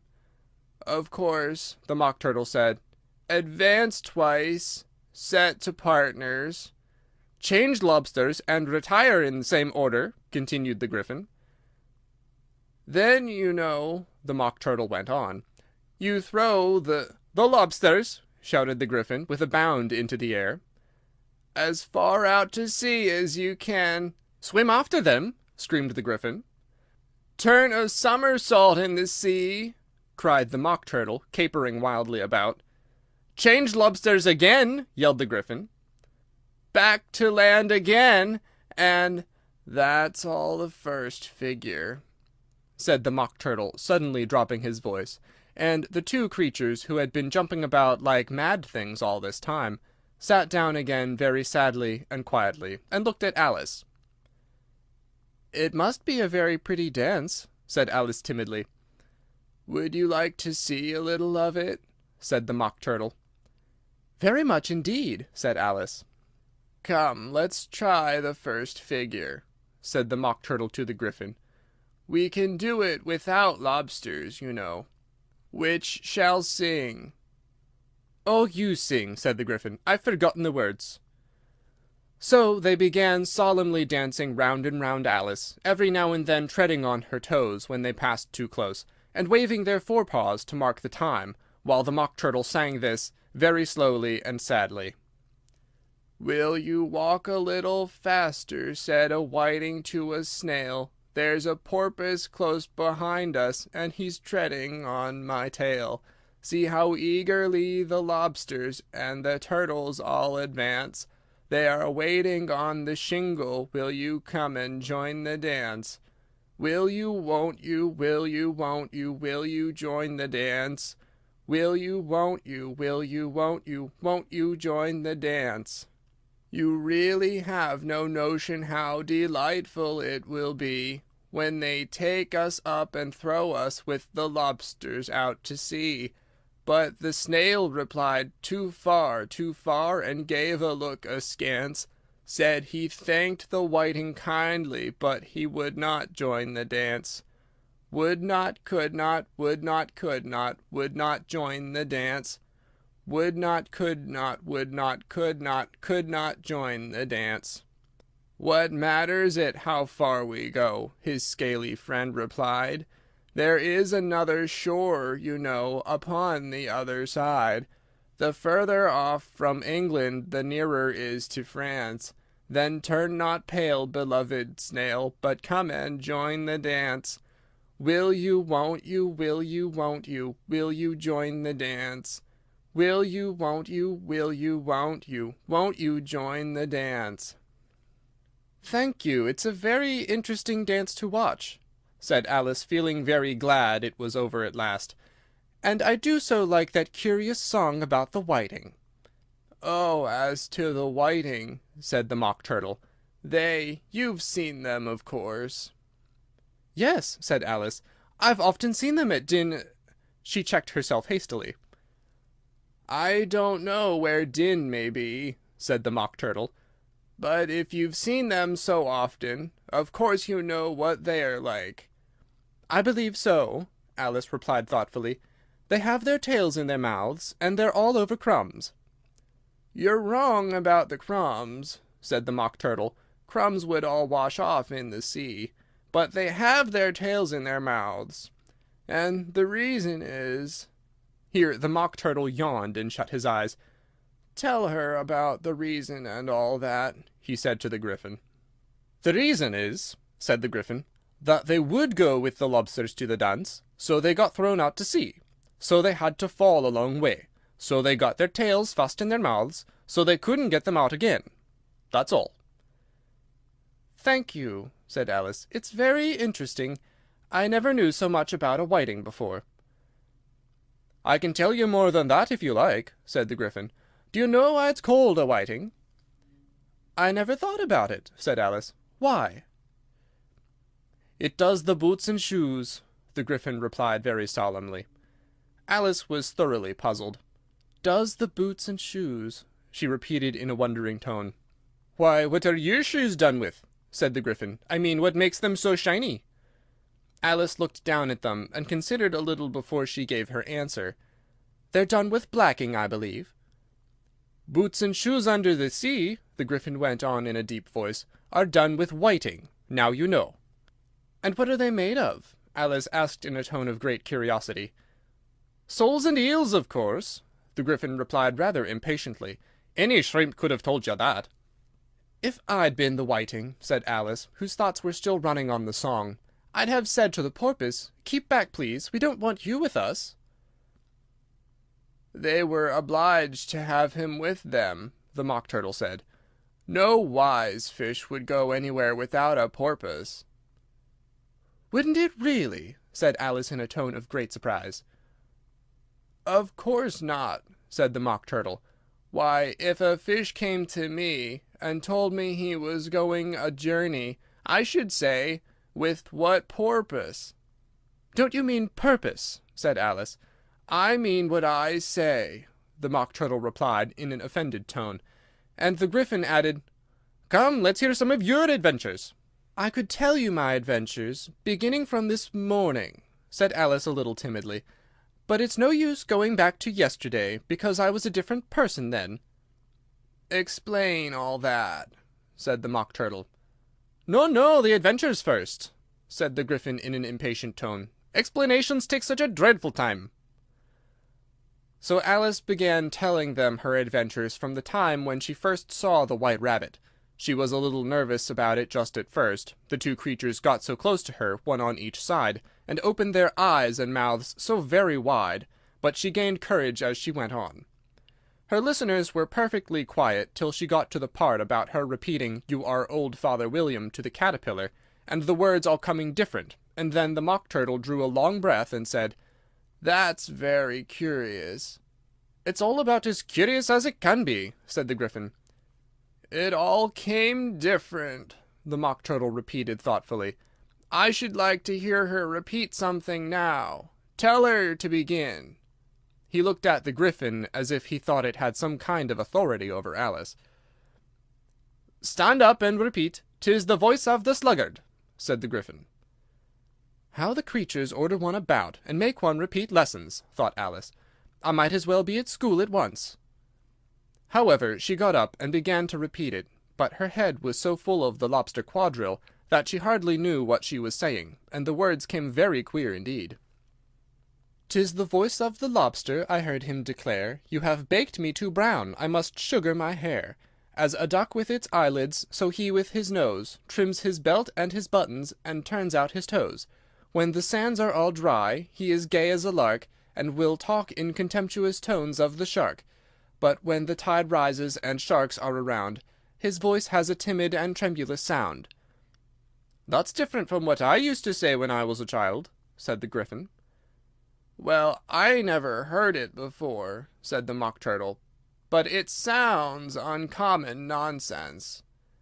Alice said nothing. She had sat down with her face in her hands, wondering if anything would ever happen in a natural way again. "I should like to have it explained," said the Mock Turtle.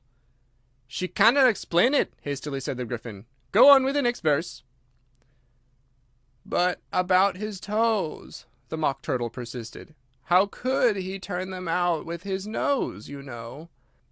"It's the first position in dancing," Alice said, but was dreadfully puzzled by the whole thing, and longed to change the subject. "Go on with the next verse," the Gryphon repeated. "It begins, 'I passed by his garden.'" Alice did not dare to disobey, though she felt sure it would all come wrong, and she went on in a trembling voice. "I passed by his garden, and marked with one eye how the owl and the panther were sharing a pie. The panther took pie crust and gravy and meat, while the owl had the dish as its share of the treat.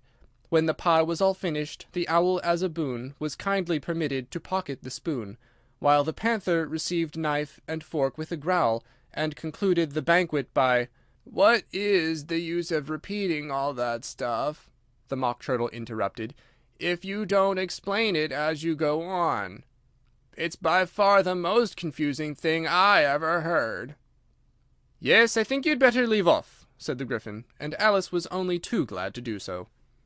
"Shall we try another figure of the lobster quadrille?" the Gryphon went on. "Or would you like the Mock Turtle to sing you another song?" "Oh, a song, please, if the Mock Turtle would be so kind." Alice replied so eagerly that the Gryphon said, in a rather offended tone, No accounting tastes. Sing her turtle soup, will you, old fellow?" The Mock Turtle sighed deeply, and began in a voice choked with sobs to sing this. "Beautiful soup, so rich and green, waiting in a hot tureen. Who for such dainties would not stoop? Soup of the evening, beautiful soup. Soup of the evening, beautiful soup. Beautiful soup, beautiful soup. Soup of the evening, beautiful, beautiful soup. Beautiful soup, who cares for fish, game, or any other dish? Who would not give all else for two? Pennyworth only of beautiful soup. Pennyworth only of beautiful soup. Beautiful soup, beautiful soup. Soup of the evening, beautiful, beautiful soup." "Chorus again!" cried the Gryphon, and the Mock Turtle had just begun to repeat it, when a cry of "The trial's beginning!" was heard in the distance. "Come on!" cried the Gryphon, and taking Alice by the hand, it hurried off without waiting for the end of the song. "What trial is it?" Alice panted as she ran, but the Gryphon only answered, "Come on!" and ran the faster, while more and more faintly came, carried on the breeze that followed them, the melancholy words, "Soup of the evening, beautiful, beautiful soup." Who Stole the Tarts? The King and Queen of Hearts were seated on their throne when they arrived, with a great crowd assembled about them, all sorts of little birds and beasts, as well as the whole pack of cards. The knave was standing before them in chains, with a soldier on each side to guard him, and near the king was the White Rabbit, with a trumpet in one hand and a scroll of parchment in the other. In the very middle of the court was a table, with a large dish of tarts upon it. They looked so good that it made Alice quite hungry to look at them. "I wish they'd get the trial done," she thought, "and hand round the refreshments." But there seemed to be no chance of this, so she began looking about her to pass away the time. Alice had never been in a court of justice before, but she had read about them in books, and she was quite pleased to find that she knew the name of nearly everything there. "That's the judge," she said to herself, "because of his great wig." The judge, by the way, was the king, and as he wore his crown over the wig, he did not look at all comfortable, and it was certainly not becoming. "And that's the jury box," thought Alice. "And those 12 creatures," she was obliged to say creatures, you see, because some of them were animals and some were birds. "I suppose they're the jurors." She said this last word 2 or 3 times over to herself, being rather proud of it, for she thought, and rightly too, that very few little girls of her age knew the meaning of it at all. However, jurymen would have done just as well. The 12 jurors were all writing very busily on slates. "What are they all doing?" Alice whispered to the Gryphon. "They can't have anything to put down yet, before the trial's begun." "They're putting down their names," the Gryphon whispered in reply, "for fear they should forget them before the end of the trial." "Stupid things!" Alice began in a loud, indignant voice, but she stopped hastily, for the White Rabbit cried out, "Silence in the court!" and the king put on his spectacles and looked anxiously round to see who was talking. Alice could see, as well as if she were looking over their shoulders, that all the jurors were writing down "stupid things" on their slates, and she could even make out that one of them didn't know how to spell stupid, and that he had to ask his neighbor to tell him. "A nice muddle their slates will be in before the trial's over," thought Alice. One of the jurors had a pencil that squeaked.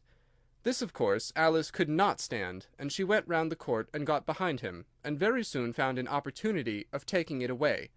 She did it so quickly that the poor little juror, it was Bill the Lizard, could not make out at all what had become of it. So, after hunting all about for it, he was obliged to write with one finger for the rest of the day, and this was of very little use, as it left no mark on the slate. "Harold, read the accusation," said the king. On this the White Rabbit blew 3 blasts on the trumpet, and then unrolled the parchment scroll and read as follows: The Queen of Hearts, she made some tarts all on a summer day. The Knave of Hearts, he stole those tarts, and took them quite away. Consider your verdict, the king said to the jury. No, not yet, not yet, the rabbit hastily interrupted. There's a great deal to come before that. Call the witness, said the king, and the rabbit blew 3 blasts on the trumpet, and called out, First witness! The first witness was the Hatter. He came in with a teacup in one hand, and a piece of bread and butter in the other. I beg your pardon, your majesty, he began, for bringing these in, but I hadn't quite finished my tea when I was sent for. You ought to have finished, said the king. When did you begin? The Hatter looked at the March Hare, who had followed him into the court, arm in arm with the Dormouse. 14th of March, I think it was, he said. 15th, said the March Hare. 16th, said the Dormouse. Write that down, the king said to the jury, and the jury eagerly wrote down all 3 dates on their slates, and then added them up, and reduced the answer to shillings and pence. Take off your hat, the king said to the Hatter. It isn't mine, said the Hatter. Stolen! The king exclaimed, turning to the jury, who instantly made a memorandum of the fact. I keep them to sell, the Hatter added as an explanation. I've none of my own. I'm a hatter. Here the queen put on her spectacles, and began staring hard at the Hatter, who turned pale and fidgeted. Give your evidence, said the king, and don't be nervous, or I'll have you executed on the spot. This did not seem to encourage the witness at all. He kept shifting from one foot to the other, looking uneasily at the queen, and in his confusion he bit a large piece out of his teacup instead of the bread and butter. Just at this moment Alice felt a very curious sensation, which puzzled her a good deal until she made out what it was. She was beginning to grow larger again, and she thought at first she would get up and leave the court, but on second thoughts she decided to remain where she was as long as there was room for her. I wish you wouldn't squeeze so, said the Dormouse, who was sitting next to her. I can hardly breathe. I can't help it, said Alice very meekly. I'm growing. You've no right to grow here, said the Dormouse. Don't talk nonsense, said Alice more boldly. You know you're growing too. Yes, but I grow at a reasonable pace, said the Dormouse. Not in that ridiculous fashion. And he got up very sulkily and crossed over to the other side of the court. All this time the queen had never left off staring at the Hatter, and just as the Dormouse crossed the court, she said to one of the officers of the court, Bring me the list of the singers in the last concert, on which the wretched Hatter trembled so that he shook off both of his shoes. Give your evidence, the king repeated angrily, or I'll have you executed, whether you're nervous or not. I'm a poor man, your majesty, the Hatter began in a trembling voice, and I hadn't begun my tea, not above a week or so, and what with the bread and butter getting so thin, and the twinkling of the tea— The twinkling of the what? Said the king. It began with the tea, the Hatter replied. Of course twinkling begins with a T, said the king sharply. Do you take me for a dunce? Go on. I'm a poor man, the Hatter went on, and most things twinkled after that, only the March Hare said— I didn't, the March Hare interrupted in a great hurry. You did, said the Hatter. I deny it, said the March Hare. He denies it, said the king. Leave out that part. Well, at any rate, the Dormouse said, the Hatter went on, looking anxiously round to see if he would deny it too, but the Dormouse denied nothing, being fast asleep. After that, continued the Hatter, I cut some more bread and butter. But what did the Dormouse say? One of the jury asked. That I can't remember, said the Hatter. You must remember, remarked the king, or I'll have you executed. The miserable Hatter dropped his teacup and bread and butter, and went down on one knee. I'm a poor man, your majesty, he began. You're a very poor speaker, said the king. Here one of the guinea pigs cheered, and was immediately suppressed by the officers of the court. As that is rather a hard word, I will just explain to you how it was done. They had a large canvas bag, which tied up at the mouth with strings. Into this they slipped the guinea pig head first, and then sat upon it. I'm glad I've seen that done, thought Alice. I've so often read in the newspapers at the end of trials there was some attempt at applause, which was immediately suppressed by the officers of the court, and I never understood what it meant till now. If that's all you know about it, you may stand down, continued the king. "I can't go no lower," said the Hatter. "I'm on the floor as it is." "Then you may sit down," the king replied. Here the other guinea pig cheered, and was suppressed. "Come, that finishes the guinea pigs," thought Alice. "Now we shall get on better." "I'd rather finish my tea," said the Hatter, with an anxious look at the Queen, who was reading the list of singers. "You may go," said the king, and the Hatter hurriedly left the court, without even waiting to put his shoes on. "And just take his head off outside," the Queen added to one of the officers, but the Hatter was out of sight before the officer could get to the door. "Call the next witness," said the king. The next witness was the Duchess's cook. She carried the pepper box in her hand, and Alice guessed who it was, even before she got into the court, by the way the people near the door began sneezing all at once. "Give your evidence," said the king. "Shan't," said the cook. The king looked anxiously at the White Rabbit, who said in a low voice, "Your Majesty must cross-examine this witness." "Well, if I must, I must," the king said with a melancholy air, and after folding his arms and frowning at the cook till his eyes were nearly out of sight, he said in a deep voice, "What are tarts made of?" "Pepper, mostly," said the cook. "Treacle," said a sleepy voice behind her. "Collar that dormouse!" the Queen shrieked out. "Behead that dormouse! Turn that dormouse out of the court! Suppress him! Pinch him! Off with his whiskers!" For some minutes the whole court was in confusion, getting the dormouse turned out, and by the time they had settled down again, the cook had disappeared. "Never mind," said the king, with an air of great relief. "Call the next witness." And he added in an undertone to the Queen, "Really, my dear, you must cross-examine this next witness. It quite makes my forehead ache."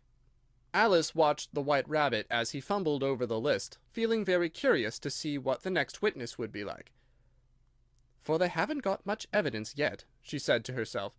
Imagine her surprise when the White Rabbit read out at the top of his shrill little voice the name Alice. Alice's evidence. "Here!" cried Alice, quite forgetting in the flurry of the moment how large she had grown in the last few minutes, and she jumped up in such a hurry that she tipped over the jury box with the edge of her skirt, upsetting all the jurymen onto their heads of the crowd below, and there they lay sprawling about, reminding her very much of a globe of goldfish she had accidentally upset the week before. "Oh, I beg your pardon!" she exclaimed in a tone of great dismay, and began picking them up again as quickly as she could, for the accident of the goldfish kept running in her head, and she had a vague sort of idea that they must be collected at once and put back into the jury box, or they would die.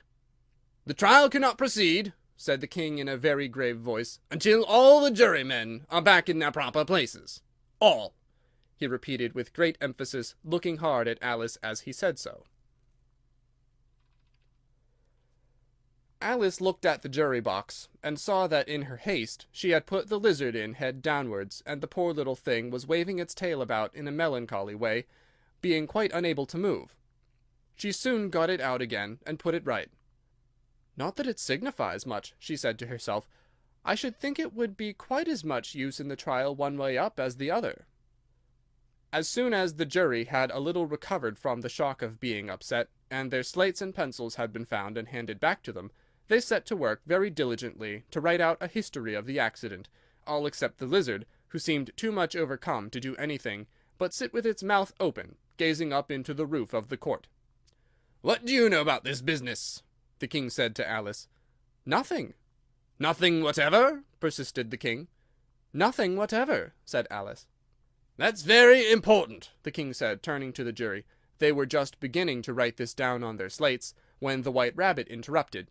"Unimportant, your Majesty means, of course," he said in a very respectful tone, but frowning and making faces at him as he spoke. "Unimportant, of course I mean," the king hastily said, and went on himself in an undertone. "Important, unimportant, unimportant, important," as if he were trying which word sounded best. Some of the jury wrote it down important, and some unimportant. Alice could see this as she was near enough to look over their slates. But it doesn't matter a bit, she thought to herself. At this moment the king, who had been for some time busily writing in his notebook, called out, "Silence!" and read out from his book, "Rule 42, all persons more than a mile high to leave the court." Everybody looked at Alice. "I'm not a mile high," said Alice. "You are," said the king. "Nearly 2 miles high," added the queen. "Well, I shan't go at any rate," said Alice. "Besides, that's not a regular rule. You invented it just now." "It's the oldest rule in the book," said the king. "Then it ought to be number 1, said Alice. The king turned pale, and shut his notebook hastily. "Consider your verdict," he said to the jury in a low, trembling voice. "There's more evidence to come yet, please your majesty," said the White Rabbit, jumping up in a great hurry. "This paper has just been picked up." "What's in it?" said the queen. "I haven't opened it yet," said the White Rabbit, "but it seems to be a letter written by the prisoner to somebody." "It must have been that," said the king, "unless it was written to nobody, which isn't usual, you know." "Who is it directed to?" said one of the jurymen. "It isn't directed at all," said the White Rabbit. "In fact, there's nothing written on the outside." He unfolded the paper as he spoke, and added, "It isn't a letter after all. It's a set of verses." "Are they in the prisoner's handwriting?" asked another of the jurymen. "No, they're not," said the White Rabbit. "And that's the queerest thing about it." The jury all looked puzzled. "He must have imitated somebody else's hand," said the king. The jury all brightened up again. "Please your majesty," said the knave, "I didn't write it, and they can't prove that I did. There's no name signed at the end." "If you didn't sign it," said the king, "that only makes the matter worse. You must have meant some mischief, or else you'd have signed your name like an honest man." There was a general clapping of hands at this. It was the first really clever thing that the king had said that day. "That proves his guilt, of course," said the queen. "So off with—" "It doesn't prove anything of the sort," said Alice. "Why, you don't even know what they're about." "Read them," said the king. The White Rabbit put on his spectacles. "Where shall I begin, please your majesty?" he asked. "Begin at the beginning," the king said gravely, "and go on till you come to the end. Then stop." There was dead silence in the court, whilst the rabbit read out these verses. "They told me you had been to her, and mentioned me to him. She gave me a good character, but said I could not swim. He sent them word I had not gone. We know it to be true. If she should push the matter on, what would become of you? I gave her 1, they gave him 2, you gave us 3 or more. They all returned from him to you, though they were mine before. If I or she should chance to be involved in this affair, he trusts to you to set them free exactly as we were. My notion was that you had been, before she had this fit, an obstacle that came between him and ourselves and it. Don't let him know she liked them best, for this must ever be a secret kept from all the rest, between yourself and me." "That's the most important piece of evidence we've heard yet," said the king, rubbing his hands. "So now let the jury—" "If any of them can explain it," said Alice. She had grown so large in the last few minutes that she wasn't a bit afraid of interrupting him. "I'll give him 6 pence. I don't believe there's an atom of meaning in it." The jury all wrote down on their slates, "She doesn't believe there's an atom of meaning in it," but none of them attempted to explain the paper. "If there's no meaning in it," said the king, "that saves a world of trouble, you know, as we needn't try to find any. And yet I don't know," he went on, spreading out the verses on his knee, and looking at them with one eye. "I seem to see some meaning in them after all. Said I could not swim. You can't swim, can you?" he added, turning to the knave. The knave shook his head sadly. "Do I look like it?" he said, which he certainly did not, being made entirely of cardboard. "All right, so far," said the king, as he went on muttering over the verses to himself. "We know it to be true. That's the jury, of course. If she should push the matter on, that must be the queen. What would become of you? What indeed? I gave her 1, they gave him 2. Why, that must be what he did with the tarts, you know." "But it goes on, they all returned from him to you," said Alice. "Why, there they are!" said the king triumphantly, pointing to the tarts on the table. "Nothing can be clearer than that. Then again, before she had this fit— You never had fits, my dear, I think?" he said to the queen. "Never!" said the queen furiously, throwing an inkstand at the lizard as she spoke. The unfortunate little Bill had left off writing on his slate with one finger, as he found it made no mark, but he now hastily began again, using the ink that was trickling down his face, as long as it lasted. "Then the words don't fit you," said the king, looking round the court with a smile. There was a dead silence. "It's a pun," the king added in an angry tone, and everybody laughed. "Let the jury consider their verdict," the king said for about the 20th time that day. "No, no," said the queen. "Sentence first, verdict afterwards." "Stuff and nonsense," said Alice loudly. "The idea of having the sentence first!" "Hold your tongue," said the queen, turning purple. "I won't," said Alice. "Off with her head!" the queen shouted at the top of her voice. Nobody moved. "Who cares for you?" said Alice, as she had grown to her full size by this time. "You're nothing but a pack of cards." At this, the whole pack rose up into the air, and came flying down upon her. She gave a little scream, half of fright and half of anger, and tried to beat them off, and found herself lying on the bank with her head in the lap of her sister, who was gently brushing away some dead leaves that had fluttered down from the trees upon her face. "Wake up, Alice, dear," said her sister. "Why, what a long sleep you've had." "Oh, I've had such a curious dream," said Alice, and she told her sister, as well as she could remember them, all these strange adventures of hers that you have just been reading about, and when she had finished, her sister kissed her, and said, "It was a curious dream, dear, certainly, but now run in to your tea, it's getting late."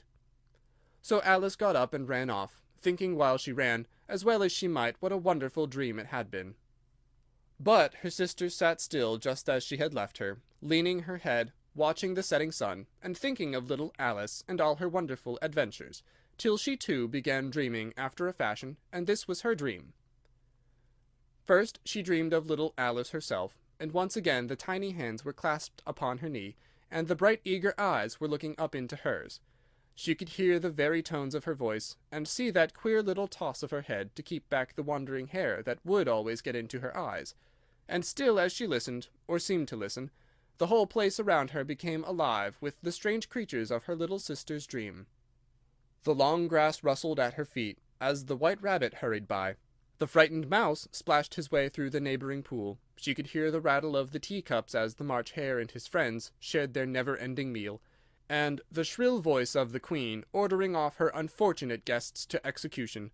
Once more the pig baby was sneezing on the duchess's knee, while plates and dishes crashed around it.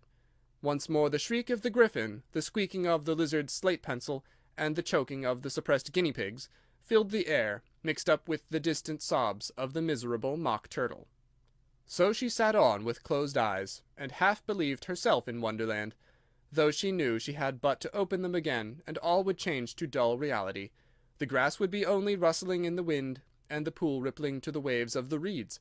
The rattling teacups would change to the tinkling sheep bells, and the queen's shrill cries to the voice of the shepherd boy, and the sneeze of the baby, the shriek of the griffin, and all the other queer noises would change, she knew, to the confused clamor of the busy farmyard, while the lowing of cattle in the distance would take the place of the mock turtle's heavy sobs. Lastly, she pictured to herself how this same little sister of hers would, in the after-time, be herself a grown woman, and how she would keep through all her riper years the simple and loving heart of her childhood, and how she would gather about her other little children, and make their eyes bright and eager with many a strange tale, perhaps even with the dream of Wonderland of long ago, and how she would feel with all their simple sorrows, and find a pleasure in all their simple joys, remembering her own child life and the happy summer days. End of Alice's Adventures in Wonderland, by Lewis Carroll.